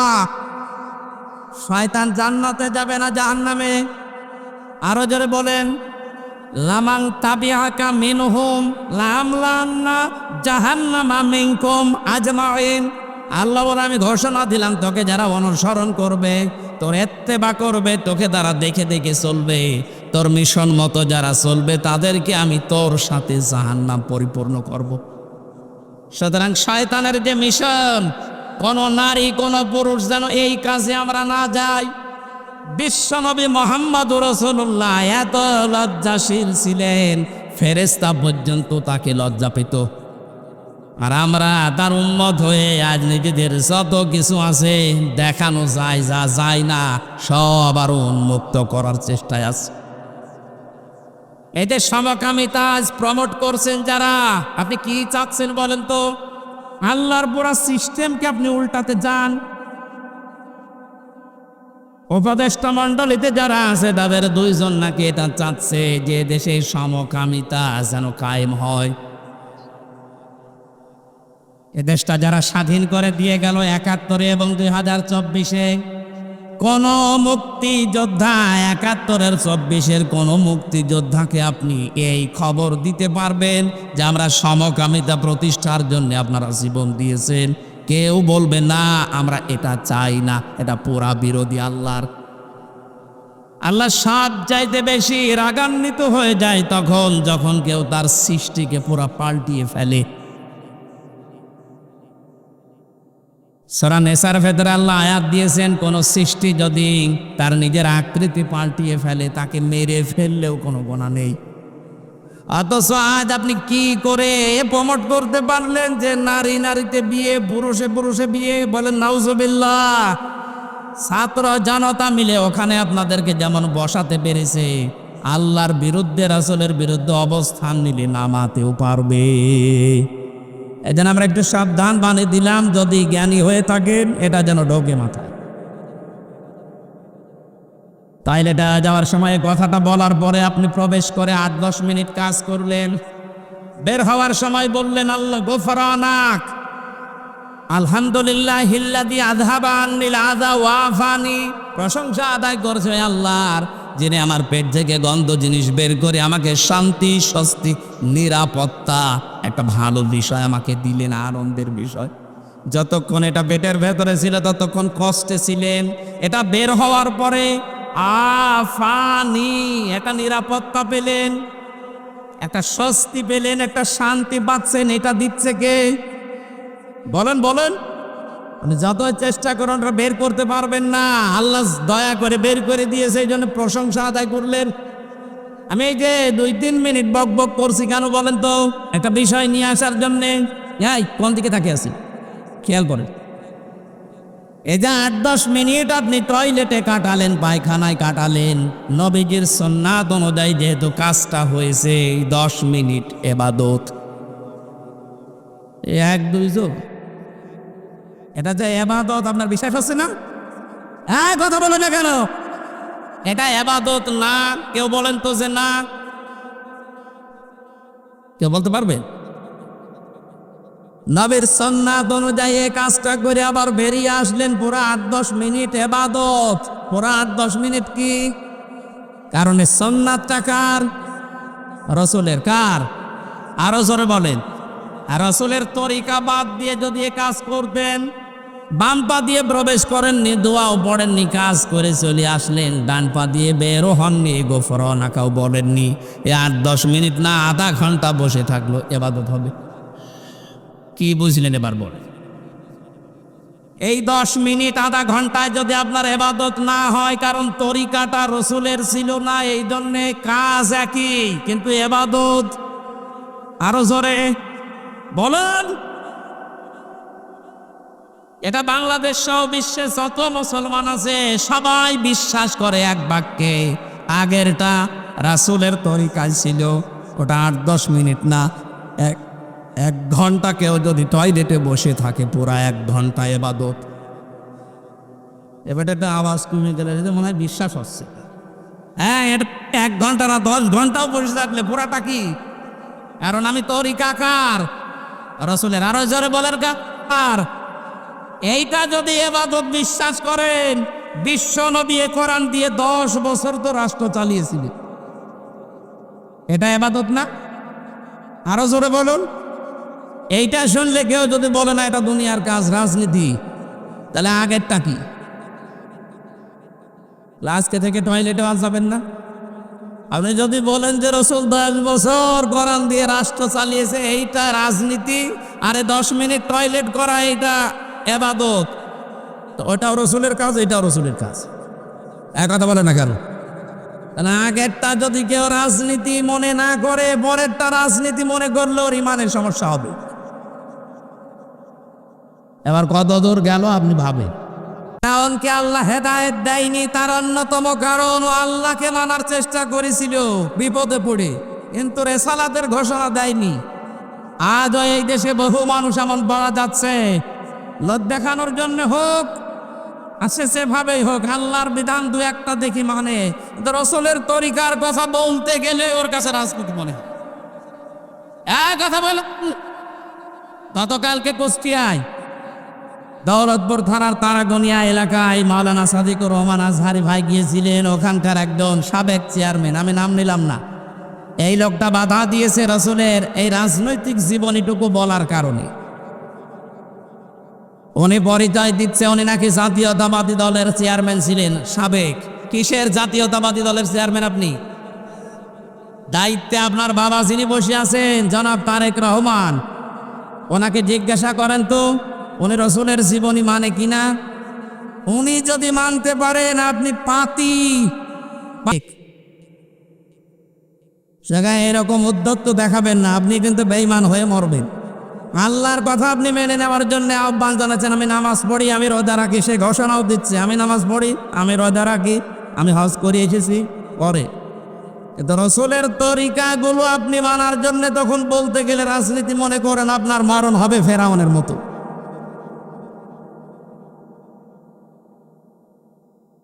ওই লোকটাকে ক্ষমা চাওয়ার জন্য বলছি, যদি না চায়, ওই লোকটা যদি মারা যায় কুষ্টিয়ার মানুষের জন্যে, কুষ্টিয়ার জেলা বিএনপির যিনি এখন সভাপতি বড় ভাই কুতুবউদ্দিন এবং সেক্রেটারি ইঞ্জিনিয়ার জাকির ভাইকে বলবো ইমিডিয়েটলি ওকে দল থেকে বহিষ্কার করে দিন। এই ক্যান্সার বিএনপিতে রাখার দরকার নেই। এই সমস্ত ক্যান্সারগুলো এই 15.5 বছর ছিল এই জালেমদের দোসর, এই কারণে আলেমদের মাইক কেড়ে নিয়েছে। সেইটার বিরুদ্ধেই তো আবু সাইদ জীবন দিয়েছে। কথা বলো। আবার যদি এরকম কোন সালেম সামনে আসে, এরকম আবু সাইদ আবার জীবন দেওয়ার জন্য রেডি হয়ে যাবেন। কোন জালেমকে আমরা দেখতে চাই না। কোরআন আর নবীজি যদি এ দেশে না থাকে, এই দেশও থাকবে না। কোন কারণে দেশ রাখা লাগবে? আলিল্লাহি মা ফিস সামাওয়াতি ওয়া মা ফিল আরদি, আসমান আর জমিনের একচ্ছত্র মালিকানা আল্লাহ। তার কথাই যদি আপনি বলতে দিতে না চান, সহ্য করতে না পারেন, যেখানে এরকম জায়গা নেই সেখানে যা। কোন জায়গা সেটা? না না, কিসে পারো? ইয়া মাশারাল জিন্নি ওয়াল ইনসি ইন ইসতাতাতুম আন তানফুযু মিন আকতারিস সামাওয়াতি ওয়াল আরদ ফানফুযু লা তানফুযুনা ইল্লা বিসুলতান। আল্লাহ বলেন, হে পৃথিবীর জিন আর মানুষেরা, আমার বিধান যদি ভালো না লাগে, আমার আসমানের নিচ থেকে জমিনের উপর থেকে বেরিয়ে যা। কোথায় যাবি? কোনো জায়গা নেই, যেখানে যাবে ওইটা কার? সুতরাং আপনার মতো মানুষের জমিনের ওপরে, আসমানের নিচে আর আমরা রাখবো না, দিয়ে দেব মাটির নিচে। আশা করছি এটা দিয়ে সারা পৃথিবীর যত জালেম আছে, বিশেষ করে বাংলাদেশে, কোন জালেম যেন আলেমদের সাথে, নবীর ওয়ারিসদের সাথে বিয়াদবি করার সাহস না দেখায়। এরপরেও যদি দেখান, আমি ঘোষণা দিয়ে দিলাম, জায়গায় উত্তম মাধ্যম দিয়ে দু একটা জিনিস ভেঙে দেবেন। যান, কালামানিকের যেমন বিসি উড়ে গেছে, ওরও দু একটা বিসি ফেলে দেবেন, ও যেন সংসার করতে না পারে। এমনি বাকি জালেমগুলো ঠিক হয়ে যাবে। আমার কথার অর্থ যদি না বোঝেন, আমি আবার রিপিট করছি, আল্লাহকে মানি, আল্লাহর বিধান আপনি মানেন, কিন্তু রাসূলুল্লাহর 63 বছর আপনি রাজনীতি মনে করে এড়িয়ে চলতে চান, আপনার মরণ হবে ফেরাউনের মতো। আমার শেষ। এবার আমরা তেলাওয়াতকৃত আয়াতে যাচ্ছি। যারা গালি দিয়েছিলেন ভারতে, তাদেরকে শুনলাম গ্রেপ্তার করেছে। শুধু গ্রেপ্তার না, বাংলাদেশে যদি এরকম কিছু করে কেউ, আমরা সরাসরি তার ফাঁসি চাই।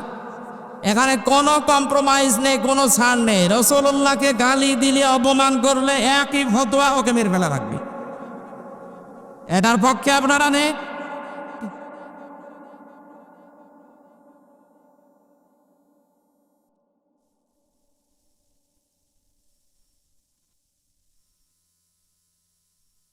আলহামদুলিল্লাহ ভাই, হাজার হাজার বছর আগের একটা কাহিনী কোরআনে কারিমে আমরা পেয়েছি। ওই কাহিনীটা এখন 2024 সালের 5 আগস্টের সাথে আমি লাইন বাই লাইন মেলাবো, চেষ্টা করব। আল্লাহ যেন মেলানোর তৌফিক এবং আপনাদের বোঝার তৌফিক দান করেন, বলেন আমিন। সূরা হুদ থেকে 36 একটা মাত্র আয়াত পড়েছি। 123টা আয়াত আছে এই সূরাতে। 11 নাম্বার সূরা কোরআনে কারিমের 10টা রুকু আছে। মাত্র একটা আয়াত পড়লাম, এখান থেকে আরম্ভ করছি তাফসীর আকারে। এখানে লিখে দিয়েছে তাফসীরুল কোরআন মাহফিল। সেই শব্দের দিকে তাকিয়ে আমরা চেষ্টা চালাচ্ছি ইনশাআল্লাহ। জবান খুলে এবার পড়েন, আউযু বিল্লাহি মিনাশ শাইতানির রাজিম, বিসমিল্লাহির রাহমানির রাহিম।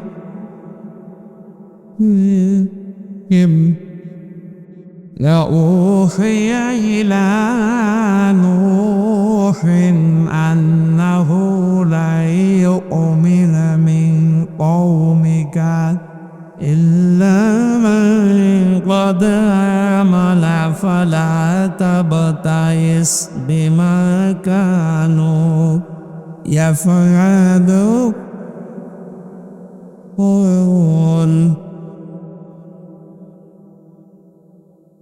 হযরত নূহ আলাইহিস সালাম তার জীবন থেকে কিছু শুনিয়ে শিক্ষামূলক কিছু বলার চেষ্টা চালাচ্ছি। 25 জন নবীর নাম কোরআনে এসেছে, তার অন্যতম নবীর নাম হচ্ছে হযরত নূহ।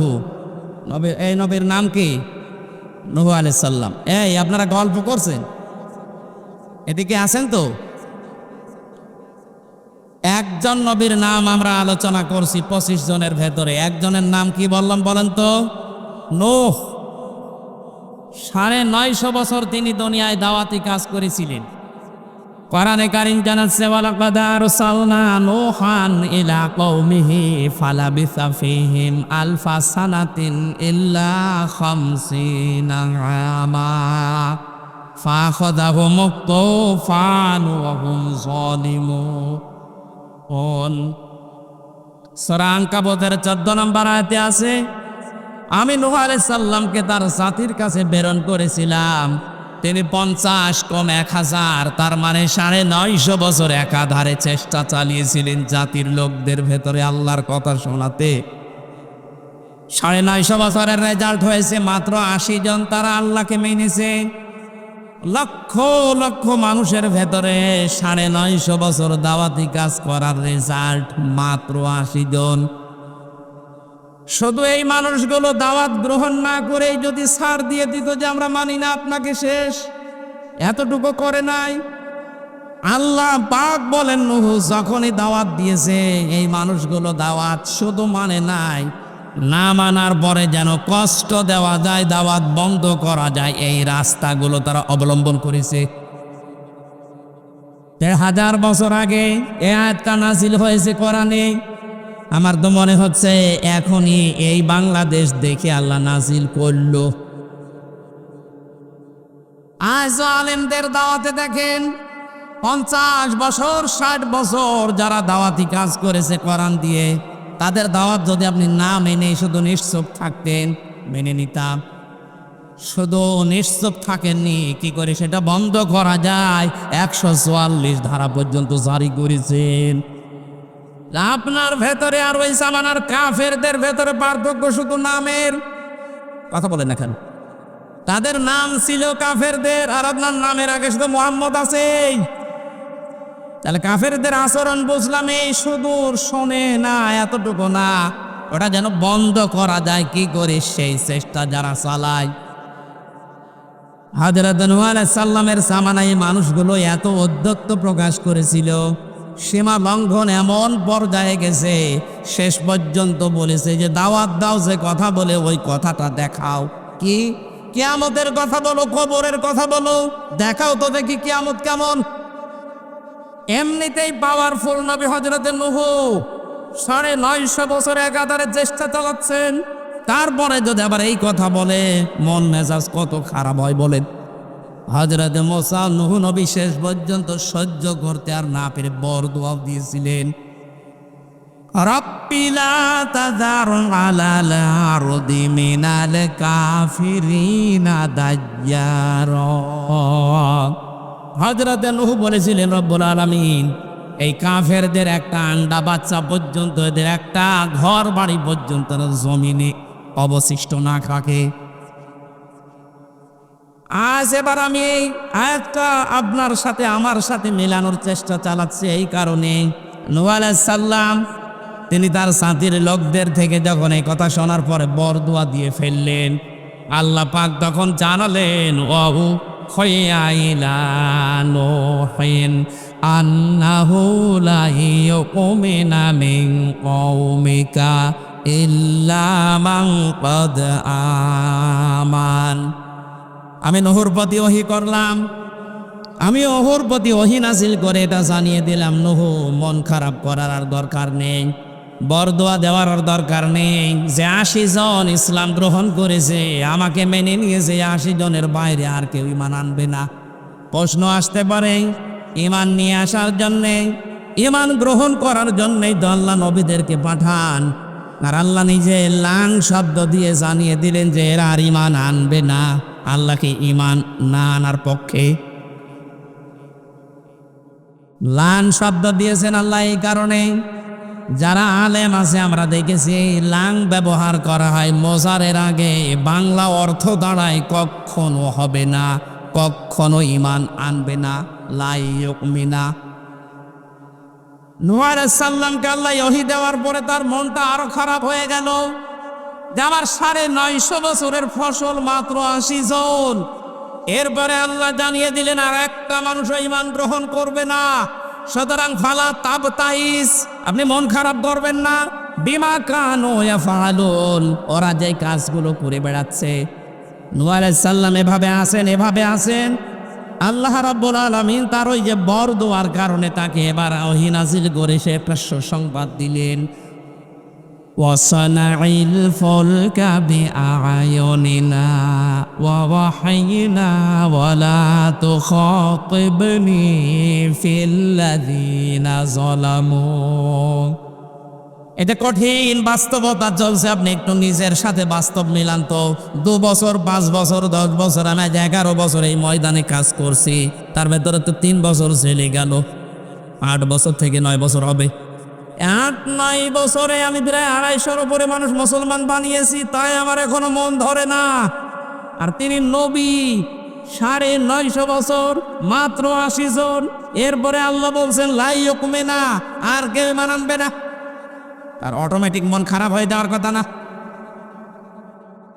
আল্লাহ রাব্বুল আলামিন এবার তাকে জানালেন, নূহ, এতদিন যা হয়েছে হয়েছে, আমি তো দেখলাম। এক কাজ করো, তুমি আমার তত্ত্বাবধানে, আমি আল্লাহর নির্দেশ মতো কিস্তি তৈরি করো, নৌকা তৈরি করো। হযরত নূহ আলাইহিস সালাম নৌকা বানিয়েছিলেন। আমি ঘটনা শোনাচ্ছি না, এখান থেকে কয়েকটা শিক্ষা নিয়ে আসবো। নূহ নবী নৌকা শুরু করলেন ওই জামানায়, যেই জামানায় চারিদিকে শুধু মরুভূমি, পাথর, পাহাড় আর বালি, পানির সংকট দেখা দিয়েছে। এমনিতেই হযরত নূহ যখন নৌকা আরম্ভ করলেন, জাতির যারা সবচাইতে বড় নেতা গোছের মানুষ, যারা ওই নৌকার পাশ দিয়ে যখন সকাল বিকাল যাওয়া আসা করে, এই মানুষগুলো তখন ঠাট্টা বিদ্রুপের ছলে নূহ আলাইহিস সালামকে তারা পাগল পর্যন্ত বলা আরম্ভ করেছিল। কোরআনে কারিমে আল্লাহর ঘটনা শোনাচ্ছেন একটা কারণে, একটু মিলাবেন। ওয়াকুল্লামা মাররা আলাইহি মালাউম মিন কওমিহি সাখিরু মিন ক্বালা ইন তাসখারু মিন্না ফাইন্না নাসখারু মিনকুম কামা তাসখারুন। বলেন আল্লাহু আকবার। অনুবাদ শোনার আগে আমি আল্লাহু আকবার বললাম কেন? হযরত নূহ আলাইহিস সালাম হাজার হাজার বছর আগে চারিদিকে মরুভূমি, পাহাড়, পাথর আর বালির ভেতরে যখন আল্লাহর নির্দেশ মতো তিনি নৌকা বানাচ্ছিলেন, ওই জামানার সবচাইতে বড় বড় যারা নেতা, যে মালাউন শব্দটা আল্লাহ এখানে দিয়েছেন, মালাউন মানে নেতা গোছের লোক, এই মানুষগুলো তারা ঠাট্টা বিদ্রুপ করা আরম্ভ করেছে। ডাক দিয়ে বলেছে, এখন পানির আকাল চলছে, পানির অভাব চলছে, আর এর ভেতরে তুমি নৌকা তৈরি করো। কিন্তু এই পরিকল্পনা যিনি দিয়েছেন তিনি কে? আরো জোরে বলেন কে? এই পৃথিবীর ময়দানে এবার আপনি মিলান 2024 সালের জুলাই এবং আগস্টের 5 তারিখের আগ পর্যন্ত এদেশে যারা জালেম ছিল, বড় বড় যারা নেতা ছিল, ছাত্রদের এই আন্দোলনকে তারা হাসি তামাশা ঠাট্টা বিদ্রুপ করে উড়িয়ে দিয়েছিল। একজন প্রভাবশালী মন্ত্রী আব্দুর রাজ্জাক ও বলেছিল, শাপলা চত্বরের কথা মনে নেই, 12টার পরে সব সাফ করে দিয়েছি। ও মনে করেছিল আবার ওই রকমই কিছু করবে। ওবায়দুল কাদের সাহেব বলেছিলেন, আমাদের এই আন্দোলনের জন্য ছাত্রলীগই যথেষ্ট। যা যা করেছিল কোরআনে কারীম আমার মনে হচ্ছে 1500 বছর আগে না, 5 তারিখে আল্লাহ নাজিল করেছেন, আওয়ালাম তাকুনু আকসামতুম মিন ক্বাবলু মালাকুম মিন সাওয়াল। আল্লাহ পাক বলেন, হে নবী, ওদের দিকে লক্ষ্য করেন, ওরা কি কথা বলতো না যে আমাদের কোনো রয় নেই, ক্ষয় নেই, আমাদের টার্গেট 41 সাল? এ কথা বলতো না? আমাদের কোনো লয় নেই, ক্ষয় নেই, আমাদের কোনো শেষ নেই, এই মনে করে চালাচ্ছিল। কিন্তু হঠাৎ করে আমার আল্লাহ এমন পরিকল্পনা দিয়েছেন, হাত্তা ইযা ফারিহু বিমা উতু, ওরা যখন আনন্দে আছে ওদের ওই সমস্ত বিষয় নিয়ে কিছুই মনে করে না, পাত্তা দেয় না। ফাআখাযনাহুম বাগতাতান, আমি আল্লাহ হঠাৎ করে তাদেরকে এমন ধরা ধরেছি, ফাইদা হুম মুবলিসুন, তারা বেহুশ হয়ে গেছে। এরা যে বেহুশ হয়েছে, এখন আদালতের দিকে একটু তাকালে, আপনি চেহারার দিকে তাকালে বুঝবেন। যদিও আজকে একজনকে শুনলাম জামিন দিয়েছে, সে যেই হোক, কথা বলছি এই কারণে, আমি তো 3টা বছর ছিলাম বিনা কারণে। আমার কয়েকদিন আগে মামলা সব খারিজ হয়ে গেছে, আদালত কর্তৃক প্রমাণিত যে আমার কোনো দোষ নেই, আমি নির্দোষ। এটা জানার পরও কিন্তু এই আদালত আমাকে 3টা বছর আটক করে গেছে, জামিন দেয়নি। কথা বলেন না কেন? তা আপনি একে এই 7 দিনের রিমান্ড চলছে 5 দিন, একদিনে তাকে সব 6টা মামলা জামিন করে বের করে দিচ্ছেন। আপনি কি বোঝেন 5 তারিখের আগে এদের কথাবার্তারা কত উদ্ধত্তপূর্ণ ছিল? এদের ভিডিওগুলো এখন দেখলে দেখা যাচ্ছে জিন্দা মানুষকে এরা কুপিয়ে মারার জন্য অস্ত্র নিয়ে ওপেন ঘুরছিল। আমি আজকে একটা দেখেছি, সিরাজগঞ্জ থেকে একবার যাচ্ছিলাম 13 সালে, শাপলা চত্বরের ঘটনার আগে। ড্রাইভারের পেছনে আসি বসে বাসের ভেতরে, মাঝখানে দেখলাম একটা কুকুর রাস্তায় পড়ে আছে মরিয়ে। ড্রাইভার কুকুরের ওপর দিয়ে না দিয়ে বাম দিয়ে চালিয়ে দিল, একটু গাড়িটা ছেঁকি দিয়ে উঠিছে। ড্রাইভারকে বললাম, ভাই আপনি এরকম করলেন কেন?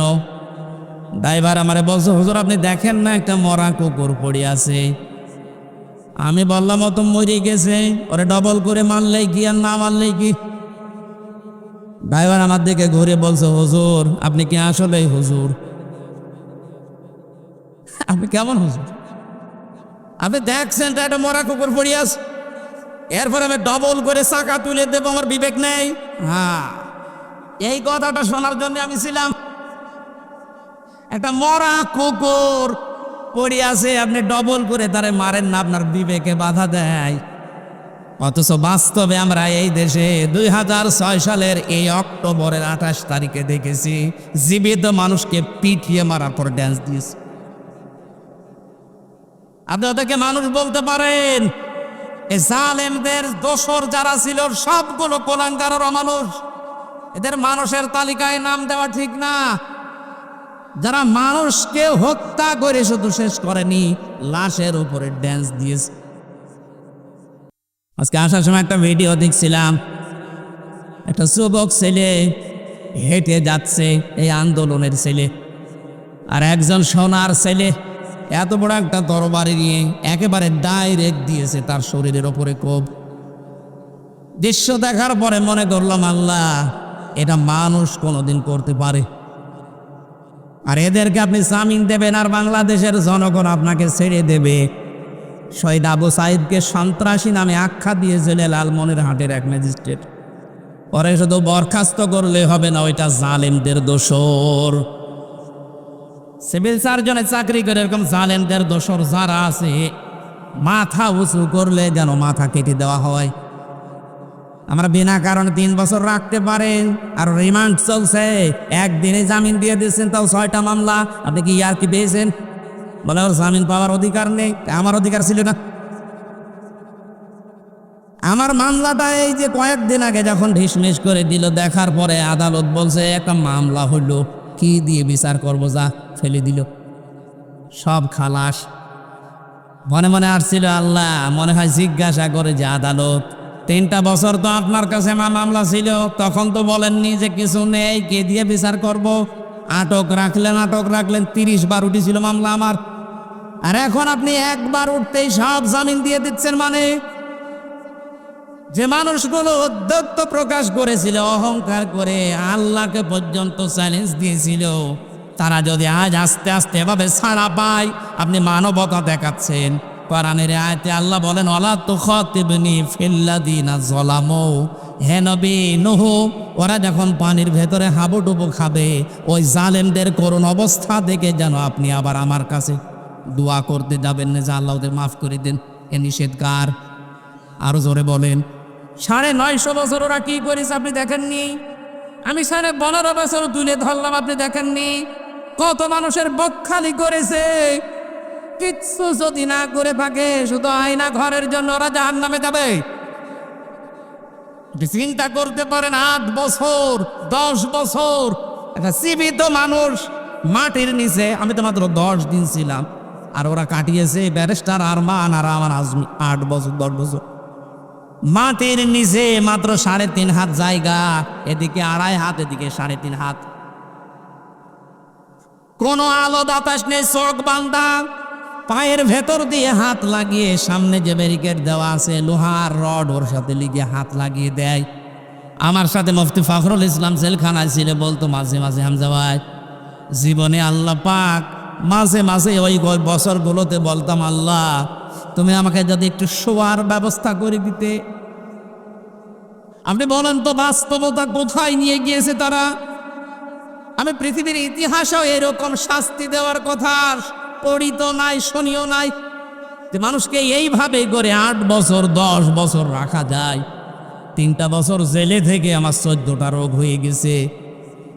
অথচ যেই লোকটা ব্যারিস্টার আরমান বের হওয়ার পরে সংবাদ সম্মেলন করে জানাচ্ছে এটা যে 24 সাল, উনি জানেই না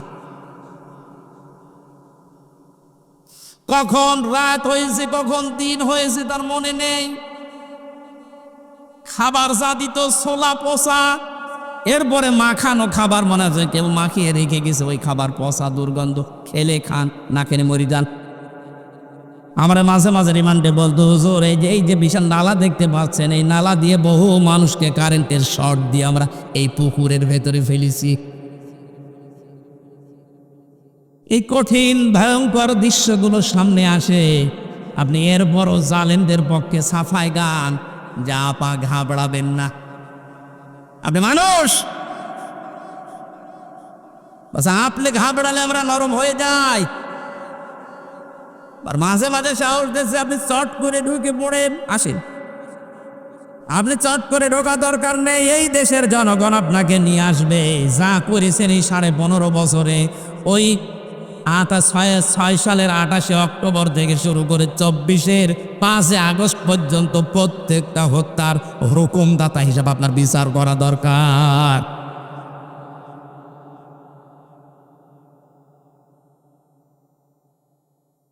এই কথা বোঝার চেষ্টা করেন, একটু শোনেন, একটু।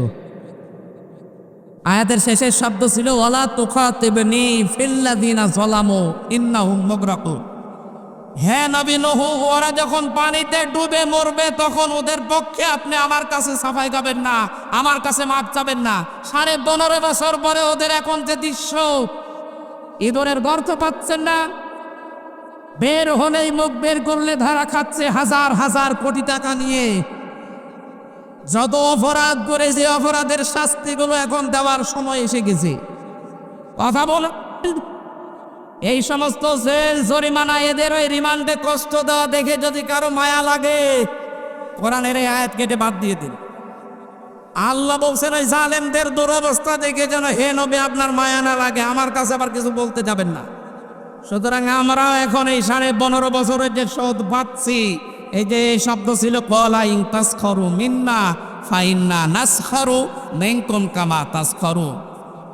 হযরত নূহ আলাইহিস সালাম বলেছিলেন, তোমরা যা করছো আমার সাথে হাসি ঠাট্টা, সময় কিন্তু আমারও আসবে, আমিও কিন্তু ওই রকম হাসি ঠাট্টা করব। সে সময় এসে যায়নি। সুতরাং এখন কোনো মায়া দেখানো নেই। অনেকে টাকা পয়সা খেয়ে তাদেরকে দলে ভিড়াচ্ছেন। জালেমদের কোনো দল নেই, জালেমদের কোনো মত নেই।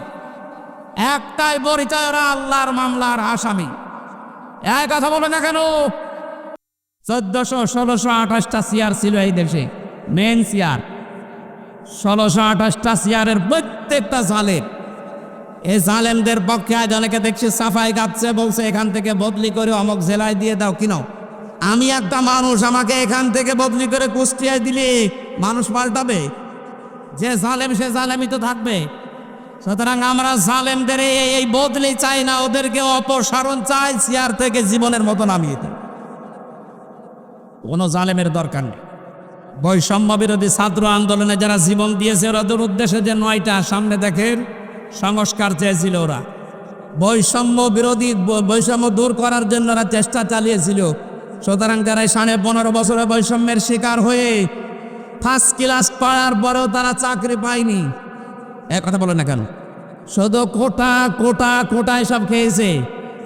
এই মেধাবীদেরকে এখন এই চেয়ারগুলোতে বসা, এ দাবির পক্ষে আপনারা নেই। এ দাবির পক্ষে আমরা শুধু না, কোরআন এ দাবির পক্ষে। যারা এতদিন অবহেলিত ছিল এই মানুষগুলোকে তাদের আসল জায়গায় ফিরিয়ে দেন। আমরা চাচ্ছি সংস্কার যখন আরম্ভ হয়েছে, ডক্টর মোহাম্মদ ইউনূস অলরেডি 100 জনের 65 জন প্রায় পাল্টিয়ে ফেলেছে। এই কথা বলেন না কেন, 100 জনের প্রায় 65 জন পাল্টিয়ে ফেলেছে, এখনো 35টা আছে। আমরা চাই এগুলো ইমিডিয়েটলি পাল্টা। কোনো সালেমের চেয়ারে বসার অধিকার নেই, কারণ ওরা চেয়ারের জন্য অবৈধ। আরো জোরে বলেন ঠিক কিনা?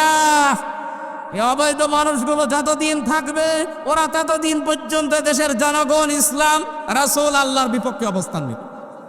গতকালকে আলামিন সিদ্দিক এই কোলাঙ্গার বলেছে নবীজির জীবনী বুয়েটে আলোচনা করা চলবে না। ৯৬ নবীর উম্মত আমরা এখানে বাস করি, নামাজ পড়ি না পড়ি সেটা যে বাদ দিলাম, কিন্তু নবীর উম্মত আমরা, নবীর জীবনী চলবে না এরকম বুয়েটে দেশে দরকার নেই। মুসলমানের নবীর উম্মতের টাকা দিয়ে বুয়েট চলবে আর সেখানে নবীর জীবনী শোনানো যাবে না? কি হয়েছে কি? বুয়েট কি ঢাকা বিশ্ববিদ্যালয়ের চাইতে উপরে হয়ে গেছে? ঢাকা বিশ্ববিদ্যালয় যদি নবীর সিরাত অনুষ্ঠান হতে পারে, বাংলাদেশে আর কোন জায়গা বাকি থাকতে পারে বলেন তো? সুতরাং আমরা চাই, এ জালেমের খবর নিলাম, এ কোলাঙ্গার ওই জালেমের সময় নিয়োগ পেয়েছে, ওই 5 তারিখের আগে বিদায় নেওয়ার আগে ওরে নিয়োগ দিয়েছে। আমরা চাচ্ছি, এটা আমার মাইক হাতের সামনে, আমি একা না, আমি 18 কোটি মানুষের পক্ষ থেকে কথা বলছি এখন। আমরা চাই অতি তাড়াতাড়ি এই আলামিন সিদ্দিক, এই কোলাঙ্গারকে ওখান থেকে অপসারণ করা হোক। একটারে করের সামনে কোনো জালেম আর মাথা তুলতে পারবে না। আর এটা ছাড় দেন, আবার বের হবে আর এক জালেম।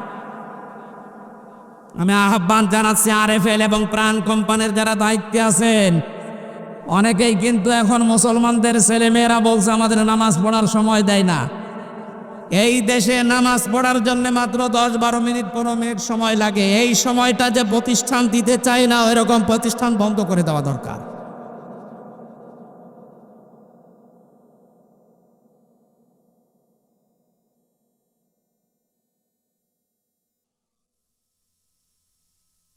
আমার ভাইরা,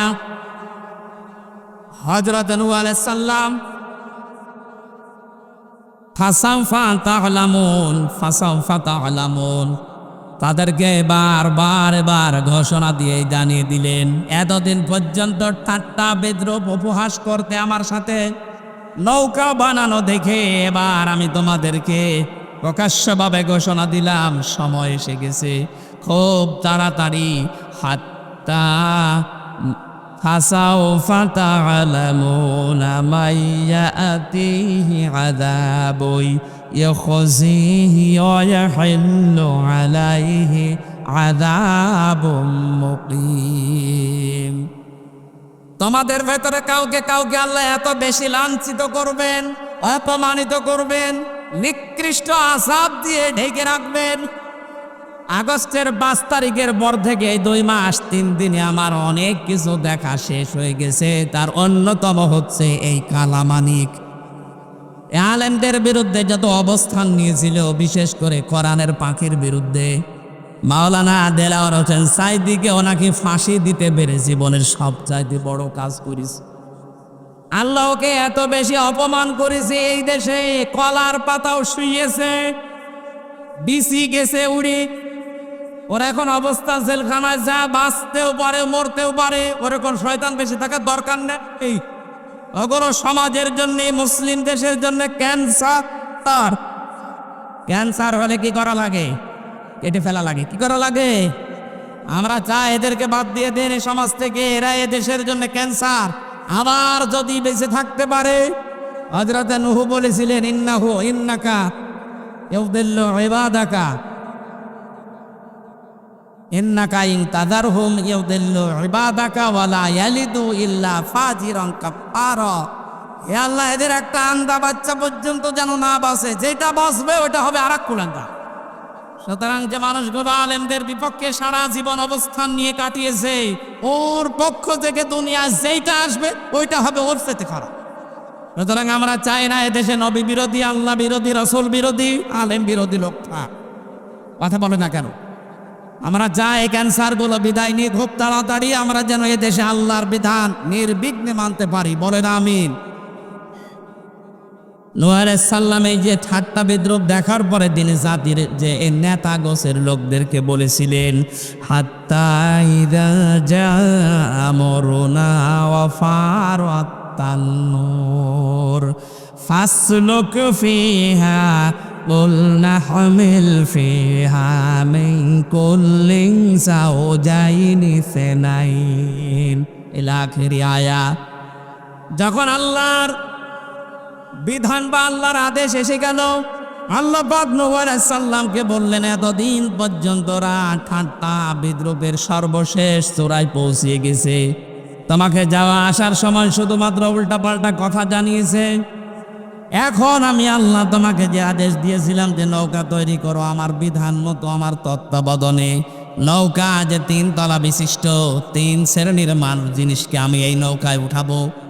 3 শ্রেণীর মানুষের জন্য 3 শ্রেণীর বিষয়ের জন্য এই নৌকা তৈরি করা শেষ। ওরা যখন ঠাট্টা বিদ্রুপে মত্ত আছে, তখন আল্লাহ দুনিয়া আকাশের যে যত রকমের বৃষ্টি দেওয়ার জায়গা, পানি ওঠার জায়গা সব খুলে দিলেন। এই যে তান্নুর শব্দের শাব্দিক অর্থ হচ্ছে চুলার ভেতর থেকে আল্লাহ পানি তুলে দিলেন। ওই দেশে যত মানুষ রান্না করে খেত, রান্নাঘরের এই চুলার মাঝখান থেকে যখন পানি ওঠা আরম্ভ হয়েছে, চুলা থেকে আগুন বের হয়। কি বের হয়? চুলা থেকে যখন এর বিপরীত পানি বের হওয়া আরম্ভ হয়েছে, উপর থেকে পানি, নিচ থেকে পানির ফোয়ারা উঠতে উঠতে সারা পৃথিবী পানি পানি পানি হয়ে যাচ্ছে। হযরত নূহ আলাইহিস সালামকে আল্লাহ বললেন, তুমি এবার ওঠো, বহন করো প্রথম নম্বরে জোড়ায় জোড়ায় এই পৃথিবীর যেই তোমার আয়ত্তের ভেতরে যারা আছে, জোড়া জোড়া যারা আছে, এই জোড়াদেরকে নিচতলায় দিয়ে দাও। পশু পাখি জীবজন্তু জানোয়ার জোড়া জোড়া তুলতে থাকো। 2 নম্বরে ওয়াহলাকা, তোমার পরিবারস্থ লোকদেরকে তোলো। একটু খেয়াল করে, তোমার পরিবারস্থ লোক যারা আছে তাদেরকে তুমি এই নৌকায় আশ্রয় দাও, তুলে নাও। কিন্তু তোমার সন্তান ইয়াউম বা কেনান, 2টা নামই আছে তাফসীরে, ইয়াউমও আছে কেনানও আছে। এই সন্তান এবং তোমার স্ত্রী যে গোপনে ওই জালেমদের দোসর ছিল, স্ত্রী এবং সন্তানকে নৌকায় তোলা যাবে না। তার মানে বোঝা যাচ্ছে নৌকা, নূহ নবীর নৌকায় কোনো জালেমকে, সে যদি নিজের আপন সন্তান হয়, নিজের স্ত্রী হয়, তাকে নৌকায় ঠাঁই দেওয়া যাবে না।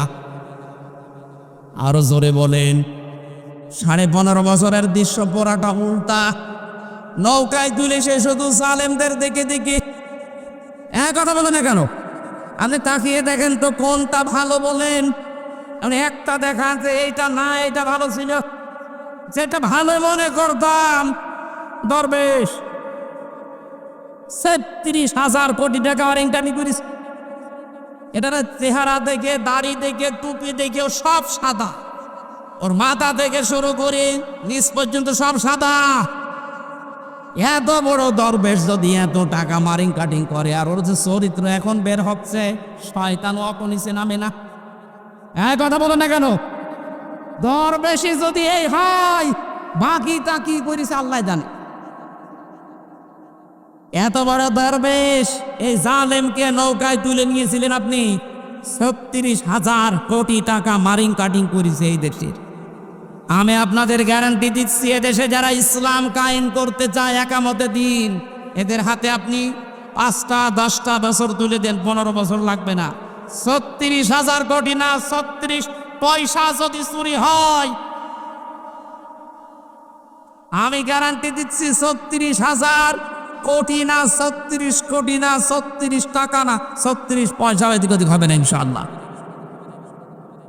এদের চরিত্রগুলো সব পরীক্ষিত। এর আগে পরীক্ষা পেয়েছেন না? যাকে আপনি ফাঁসি দিয়ে দুনিয়া থেকে বিদায় দিলেন, তাকে তো মন্ত্রণালয় চালাতে দিয়েছিলেন। মন্ত্রণালয়ের দায়িত্ব পালন করার পরে টাকা ফেরত দেয়, এটা পৃথিবীর ইতিহাসে এই প্রথম। এই জন্যে তো গ্যারান্টি দিলাম 36,000 কোটি টাকা মারিং কাটিং না, 36 পয়সাও চুরি হবে না। 5 থেকে 10 বছর একটু হাতে দিয়ে দেখেন। তাহলে উল্টা বলছে না না, মানে আপনি কি করলেন 15.5 বছর? কাকে তুলেছিলেন? সবগুলো জালেম আর জালেমদের। বাকিটা না নাই বললাম। 3 নম্বরে কাদেরকে তুলেছিলেন?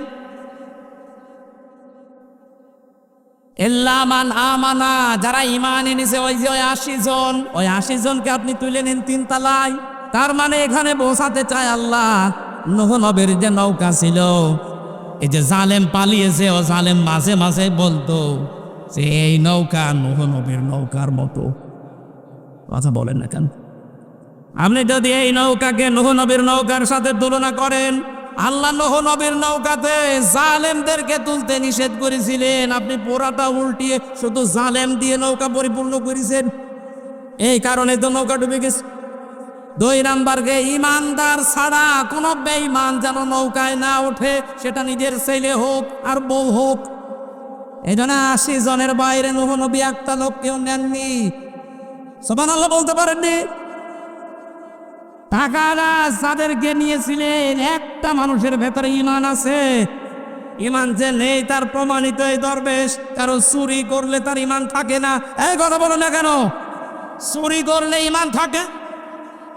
শুধু চুরি না, কবিরা গুনাহ যেইগুলো আছে, কোনো মানুষ যদি জেনে শুনে কবিরা গুনাহ কোনো কিছুই লিপ্ত হয়, জেনা করা, যেমন জেনা করা কবিরা গুনাহ না? বলেন না কেন? মানুষ যখন জেনে শুনে জেনা করতে শুরু করে তখন তার থেকে ইমান দূর হয়ে যায়। যখন আবার ওই কাজ শেষ করে তওবা করে ফিরে আসে তখন তার ভেতরে ইমান আসে। আর আপনি যা চুরি করেছেন, জেনে শুনে চুরি করে শেষ করে দিয়েছেন, মারিং কাটিং করার রাস্তাই ছিলেন আপনি। যত টাকা পাচার করেছেন চুরি করে, এই টাকা তো এখনো ফেরত আসেনি, তার মানে ইমানও আপনার কাছে এখনো আসেনি। কথা বলেন না কেন? যতক্ষণ আপনি অপরাধে থাকবেন ততক্ষণ ইমান ফিরে আসবে না। যতক্ষণ অপরাধ থেকে ফিরে থাকবেন, তওবা করে ফেরত আসবেন, তখন ইমান ফেরত আসবে। তার মানে টাকা যতদিন পর্যন্ত পাচার হওয়া টাকা এদেশে ফেরত না আসবে, ওদের একটারও ইমান নেই। আর ইমান না থাকলে জানাজা নেই, কবর নেই। এগুলো বেঈমান, বেঈমানের যেখানে জায়গা ওই জায়গায় দিয়ে দিন। একটু কড়া হয়ে গেল না? না কি যে কড়া হয়েছে, নরম হয়ে গেছে।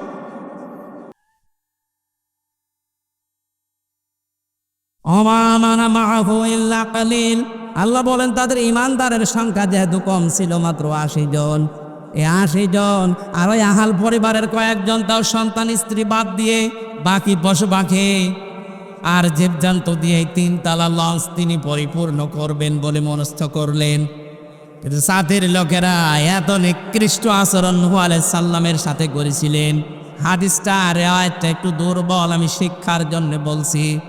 হযরতে নূহ আলাইহিস সালাম যে নৌকা বানিয়েছিল, জাতির যারা নেতা গোছের লোক, ওরা শুধু ঠাট্টা বিদ্রুপ করে শেষ করেনি। কিছু কিছু দুষ্ট মানুষকে বলেছে, নূহর নৌকায় যদি টয়লেট করতে পারো তার এই পুরস্কার। বলেন নাউজুবিল্লাহ। ওরা টয়লেট করতে করতে একেবারে পরিপূর্ণ করে ফেলেছে। নূহ আলাইহিস সালাম ডাক দিয়ে বলে, রব্বুল আলামিন, আগেই তো ভালো ছিলাম, তোমার হুকুম মতো ওয়াহয়িনা, তুমি বললো আমার ওহী মতো তুমি করো। তোমার তত্ত্বাবধানে, তোমার কথা শুনে আমি 3 তলা নৌকা কিস্তি বানালাম। ওরা তো 3 তলা পুরাটাই ভরে ফেলেছে টয়লেট দিয়ে। আল্লাহ পাক বলেন, নূহ কোনো চিন্তা নেই, যারা করেছে তাদেরকে দিয়ে আমি এইটা পরিষ্কার করাবো। প্লেগ রোগ দেখা দিয়েছিল ওই সময়। কি রোগ? প্লেগ। গায়ের ভেতরে যে ফুসকুড়িগুলো হয়, ওর কাছে যে যায় তারও হয়। কি করা যায়? এই রোগ তো ভালো হয় না। কত ডাক্তার কবিরাজ সব ফেল হয়ে যাচ্ছে। এক বুড়ি নাকি চিন্তা করেছিল, কত কিছু তো জীবনে করলাম, নূহর নৌকায় তো কোনোদিন টয়লেট করতে পারলাম না।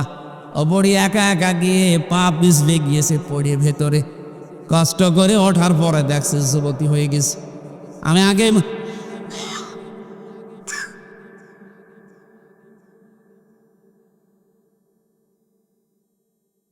আগে বলছে, এটা কিন্তু দুর্বল রায়ত, আমি শুধু শিক্ষার জন্য বলছিলাম, কয়েক মিনিট তো বলতাম না। ওঠার পরে যখন আসে, মানুষ আর চিনতে পারে না। বাড়িতে যায়, বাড়ির লোকজন চিনতে পারি না। কে তুমি? বলে আমি তোমার দাদি। না, আমার দাদি তো এই বয়স না। শেষ পর্যন্ত কথাবার্তারা যখন শোনার পরে দেখা গেল নূহর নৌকায় ডুব দেওয়ার কারণে যুবতী হয়ে গেছে। ও দেশে যারা বুড়ো মানুষ বলছে এখন যুবক হব, যুবতী হব। শেষ পর্যন্ত টয়লেট নিতে নিতে 7 বার করে ধুয়ে তারপরে নিয়েছে। আল্লাহ বলেন, নূহ যেটা করেছিলে তুমি, ঠিক তার তুলনায় আরো 3-4 গুণ বেশি পরিষ্কার হয়ে গেছে। এ পৃথিবীতে আল্লাহর কৌশল যেটা, জালেমদের কৌশল করতে করতে যেখানে শেষ হয়ে যায়, আল্লাহ পাক বলেন ওই জায়গা থেকে আমি আল্লাহ কৌশল আরম্ভ করি। শেষ পর্যন্ত নূহ আলাইহিস সালামের কাছে একজন বুড়ি মহিলা ঈমান এনেছিল 80 জনের ভেতরে একজন। এটাও দুর্বল রায়ত আমি শিক্ষার জন্য বলছি, আল্লাহর উপরে তাওয়াক্কুল ভরসা থাকলে আল্লাহ যে কিভাবে তাকে বাঁচায়। নূহ আলাইহিস সালাম যখন বললেন এলাকার মানুষেরা আল্লাহ পাক বৃষ্টি পাঠাবে, বন্যা পাঠাবে, জলোচ্ছ্বাস পাঠাবে, পানি আসবে, তুফান আসবে, তোমরা সব সতর্ক হও। যারা ঠাট্টা বিদ্রুপ গলে উড়িয়েছে, এই বুড়ি কিন্তু ঈমান আনার পরে ডাক দিয়েছিল, নূহ শুনেছি তোমার আল্লাহ নাকি গজব পাঠাবে। আল্লাহ যদি গজব পাঠায় তাহলে আমারে নিতে কিন্তু তুমি ভুল করো না তোমার ওই নৌকায়। নূহ আলাইহিস সালাম 3 স্তরে সাজাতে সাজাতে ওনার আর ওই বুড়ির কথা মনে নেই। একাধারে 40 দিন চলছিল ওইটা, 40 দিন একাধারে চলছে এই নৌকা।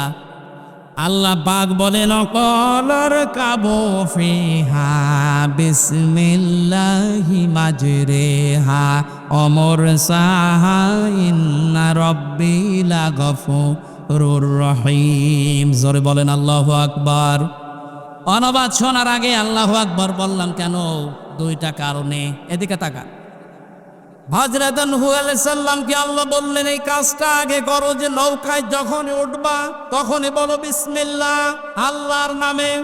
মাজরিহা এটার গতি, অমর সাহা এর স্থিতি। এখানে নৌকা বলতাম একটা রূপক অর্থ নিয়েছি।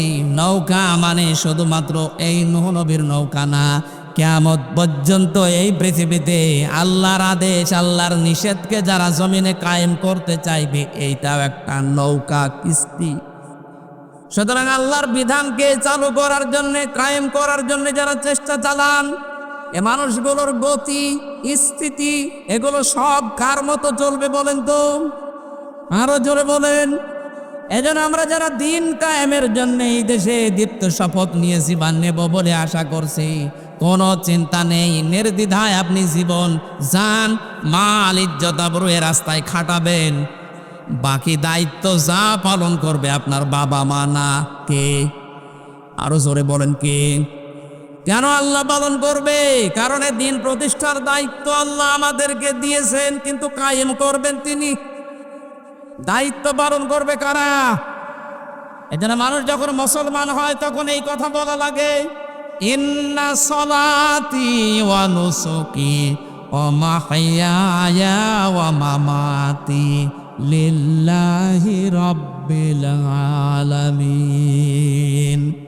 জবান খুলে যার মুখস্থ আছে কোরআনের সোনালী আয়াত পড়েন, বলে ইন্না সলাতি ওয়া নুসুকি ওয়া মাহইয়ায়া ওয়া মামাতি লিল্লাহি রাব্বিল আলামিন। একদিন 2 দিন না, 40 দিনের গতি এবং স্থিতি চলছিল। এই নৌকা কোথায় যে থামবে, কোথায় যে স্টিল হবে, কোথায় কোথায় নোঙ্গর করবে।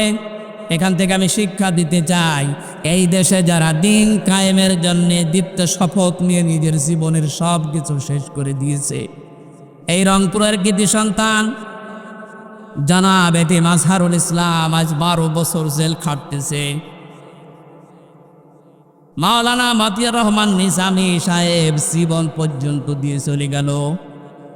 এনাদের পরবর্তীতে আজ যারা দায়িত্বে এসেছে, এরা যদি কোনো কর্মসূচি দিন কায়েমের জন্য দেশে দেয়, কর্মে যারা আমরা আছি নির্দ্বিধায় আপনি পালন করে যাবেন, কারণ নির্দেশ আমার আল্লাহর পক্ষ থেকে আসতেছে।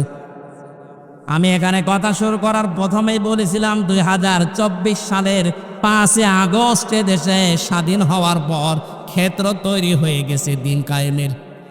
কথা বলেন না কেন? ষড়যন্ত্র হচ্ছে আন্তর্জাতিকভাবে এবং দাদাদের পক্ষ থেকে। কোনো কিছু আসবে না ষড়যন্ত্র করে। আল্লাহ যখন এত কিছুর বড় দেশটা স্বাধীন করে দিলেন, এদেশে আল্লাহর দিন কায়েম হবে, এইটাই ফাইনাল। আর আমরা চর্ম চোখে এইটা দেখতে চাই, কারণ 53 বছর তো বহু কিছুই দেখেছি। কারো বাবা চালিয়েছিল, না খেয়ে মানুষ মরেছে দুর্ভিক্ষে, স্বামী চালিয়েছে, চাচা চালালো, ভাবি চালিয়েছে, বউ চালিয়েছে, আমরা দেখলাম। শুধুমাত্র কোরআন দিয়ে চললে কেমন দেখা যায় এটা দেখতে বাকি আছে। হ্যাঁ, কথা বলা লাগবে, এটা বাকি আছে না? এটা দেখতে চাই যে কেমন চলে, এটা দিয়ে চলবে। আমার জীবনের সবচাইতে বড় আশঙ্কা আকাঙ্ক্ষা তামান্না এটা, কোরআন দিয়ে দেশ চললে কেমন দেখা যায়, আল্লাহ যেন চর্ম চোখে দেখে মরার তৌফিক দেন, বলেন আমি। হ্যাঁ, এবার শেষ কথা বলছি, শোনেন। ইন্না রাব্বি লাগাফুরুর রহিম, এই দোয়াটা, এই আয়াতটা অনেকে দোয়া হিসাবে পড়ি আমরা। বাসে, ট্রেনে, নৌকায়, স্টিমারে উঠতে গেলে দোয়া পড়ে না? বলেন না কেন? এর ভেতরে যে শিক্ষাগুলো আছে এইগুলো আমরা নিতে চাই না, শুধু পড়ে শেষ করে দিয়েছি। ইন্না রাব্বি লাগাফুরুর রহিম, এই কথা বলার দরকার কি নূহ আলাইহিস সালামের? হযরত নূহ এই কথা বলেছিলেন এই জন্যেই, ওই যে নৌকা তৈরি করা থেকে শুরু করে আজকের এই নৌকায় যে 40 দিন একাধারে চলছে, এর ভেতরে যদি কোনো ত্রুটি বিচ্যুতি, কোনো ভুল হয়ে যায়, তাহলে আমার রব গফুর এবং রহিম, জোরে বলেন সুবহানাল্লাহ। আমার জীবন তো ভুলে ভরা, এরপরও আল্লাহ খাদেম হিসাবে, দিনের কর্মী হিসাবে আমাকে দিয়ে কিছু কাজ, আমাদেরকে দিয়ে কিছু কাজ করাচ্ছে। যখন আপনি দিনের জন্য কিছু করতে পারবেন, শুকরিয়া আদায় করবেন আর ক্ষমা চাইবেন আল্লাহর কাছে যে আমার এই কাজ কর্মে, আমার এই দিনের খেদমতে ভুল ত্রুটি হয়ে যেতে পারে, আল্লাহ তুমি গফুর, তুমি রহিম, জোরে বলেন সুবহানাল্লাহ। 40 দিন পরে যখন বিষয়টা ভিড়েছে নৌকাটা যদি পাহাড়ে, হঠাৎ নূহ সাল্লামের মনের ভেতরে এই কথা জাগ্রত হয়েছে যে বুড়িমা আমাকে নেওয়ার জন্য বলেছিল, বুড়ি মনে হয় আর নেই। পাহাড় থেকে দৌড় দিয়ে আসলেন বুড়ির বাড়িতে, এসে দেখে আশপাশে কিচ্ছু নেই, সব লন্ডভন্ড হয়ে গেছে। 40 দিনে বুড়ি এখনো পর্যন্ত সেজদায় পড়ে আমার আল্লাহর তাসবিহ জপতেছে। এখান থেকে যে শিক্ষাটা মুফাসসির দিতে চেয়েছেন, কোন মানুষ যদি কঠিন অবস্থায় পড়ার পরেও আল্লাহর প্রতি ভরসা, তাওয়াক্কুল কঠিনভাবে তৈরি করতে পারে, হাজার হাজার বছর আগে এই বুড়িকে যেমন আল্লাহ 40 দিন বিশাল দফালের ভেতরে বাঁচাতে নিয়েছিলেন, কিয়ামত পর্যন্ত বিপদে পড়লে আল্লাহ এরকম মানুষকে বাঁচাতে পারেন। এজন্য আমাদের কোনো ভয় নেই, কোনো দুরাশা নেই, কোনো চিন্তাও নেই। বেঁচে থাকলেও ভালো, মরে গেলেও ভালো, কেন আমার উভয় জগতেই লাভ। কথা বলেন না কেন? এ জগৎ শেষ করে যেতে পারলে আমার জন্য বানানো বাড়ি আছে জান্নাত। এজন্য আমার টার্গেট থাকবে কি করে এই জমিনে, আল্লাহর এই জমিনে আল্লাহর বিধানকে কায়েম করে দেখাতে পারি। বহু চেষ্টা করছে আজ 53 বছরে দেশের জনগণ, অনেকে বাধা দিচ্ছে। সেদিন এক সাংবাদিক দেখলাম প্রশ্ন করছিল, এত জনপ্রিয় আপনারা, কিন্তু এত দিনের ভেতরে এদেশে ইসলাম কায়েম হলো না কেন? জবাব হচ্ছে, এদেশে মসজিদে মসজিদে মুয়াজ্জিন আযান দেয়, সবাই মসজিদে নামাজ পড়তে যায়। বলেন, আযান শোনার পরে যারা আসে না মসজিদে, এ দোষ কি তাদের না মুয়াজ্জিনের? এক কথা বলেন না কেন? মুয়াজ্জিন তো তার দায়িত্ব ঠিক পালন করে যাচ্ছে, আপনি কেন সাড়া দিলেন না? সুতরাং আমরা আমাদের জীবন যতদিন আসরের আযান না হয়, তার মানে জীবনের শেষ দিন, চেষ্টা চালিয়ে যাব। আল্লাহ রাব্বুল আলামিন ক্ষেত্র যখন তৈরি করে দিয়েছে, আমরা আশা করতে পারি এদেশে আল্লাহর এই কালেমা পথ পথ করে উঠবে। কোরআনের পাখির যতগুলো স্বপ্ন আমি দেখলাম, সব একটা একটা করে প্রতিফলন হচ্ছে। উনি বলেছিলেন জালেমরা এদেশে ইঁদুরের গর্ত পাবে না, ঠিক এখন পাচ্ছে না। উনি বলেছিলেন শুধু ছাকা দেওয়া হবে, এক ছাকাতে পড়বে দিল্লিতে, ঠিক পড়েছে তাই। উনি বলেছিলেন এই জমিনে জালেমদের নাকের উপরে কালেমার পতাকা বক বক করে উঠবে, এইটাও আমার মনে হয় সামনে প্রতিফলন হবে। আল্লাহ তুমি আমাদেরকে এটা দেখিও, বলেন আমিন। আমি জেলখানায় বসে মেয়েদের এবং ছেলেদের সাংসারিক জীবন সম্পর্কে এবং আমল নিয়ে বই লিখেছিলাম। বইগুলো গাড়িতে আছে, গাড়ি মনে হয় দাঁড়িয়ে আছে। মেয়েদের জন্যে আর স্বামীর জন্য স্ত্রীরা নিয়ে উপহার দেবেন, কাজে লাগবে। এটা গাড়ি থেকে নিয়ে যাবেন। মাদ্রাসার মাহফিলের জন্য ওনারা বারবার টাকা পয়সা কালেকশন, আমি কালেকশন পারি না, তারপরও যদি টাকা পয়সা দেওয়ার মতো কেউ থাকেন, যারা যাচ্ছে ওনাদের কাছে আমি 5 মিনিট সময় চাচ্ছি, একটু দিয়ে দিন, সময় চাচ্ছি, একটু দিয়ে দিন।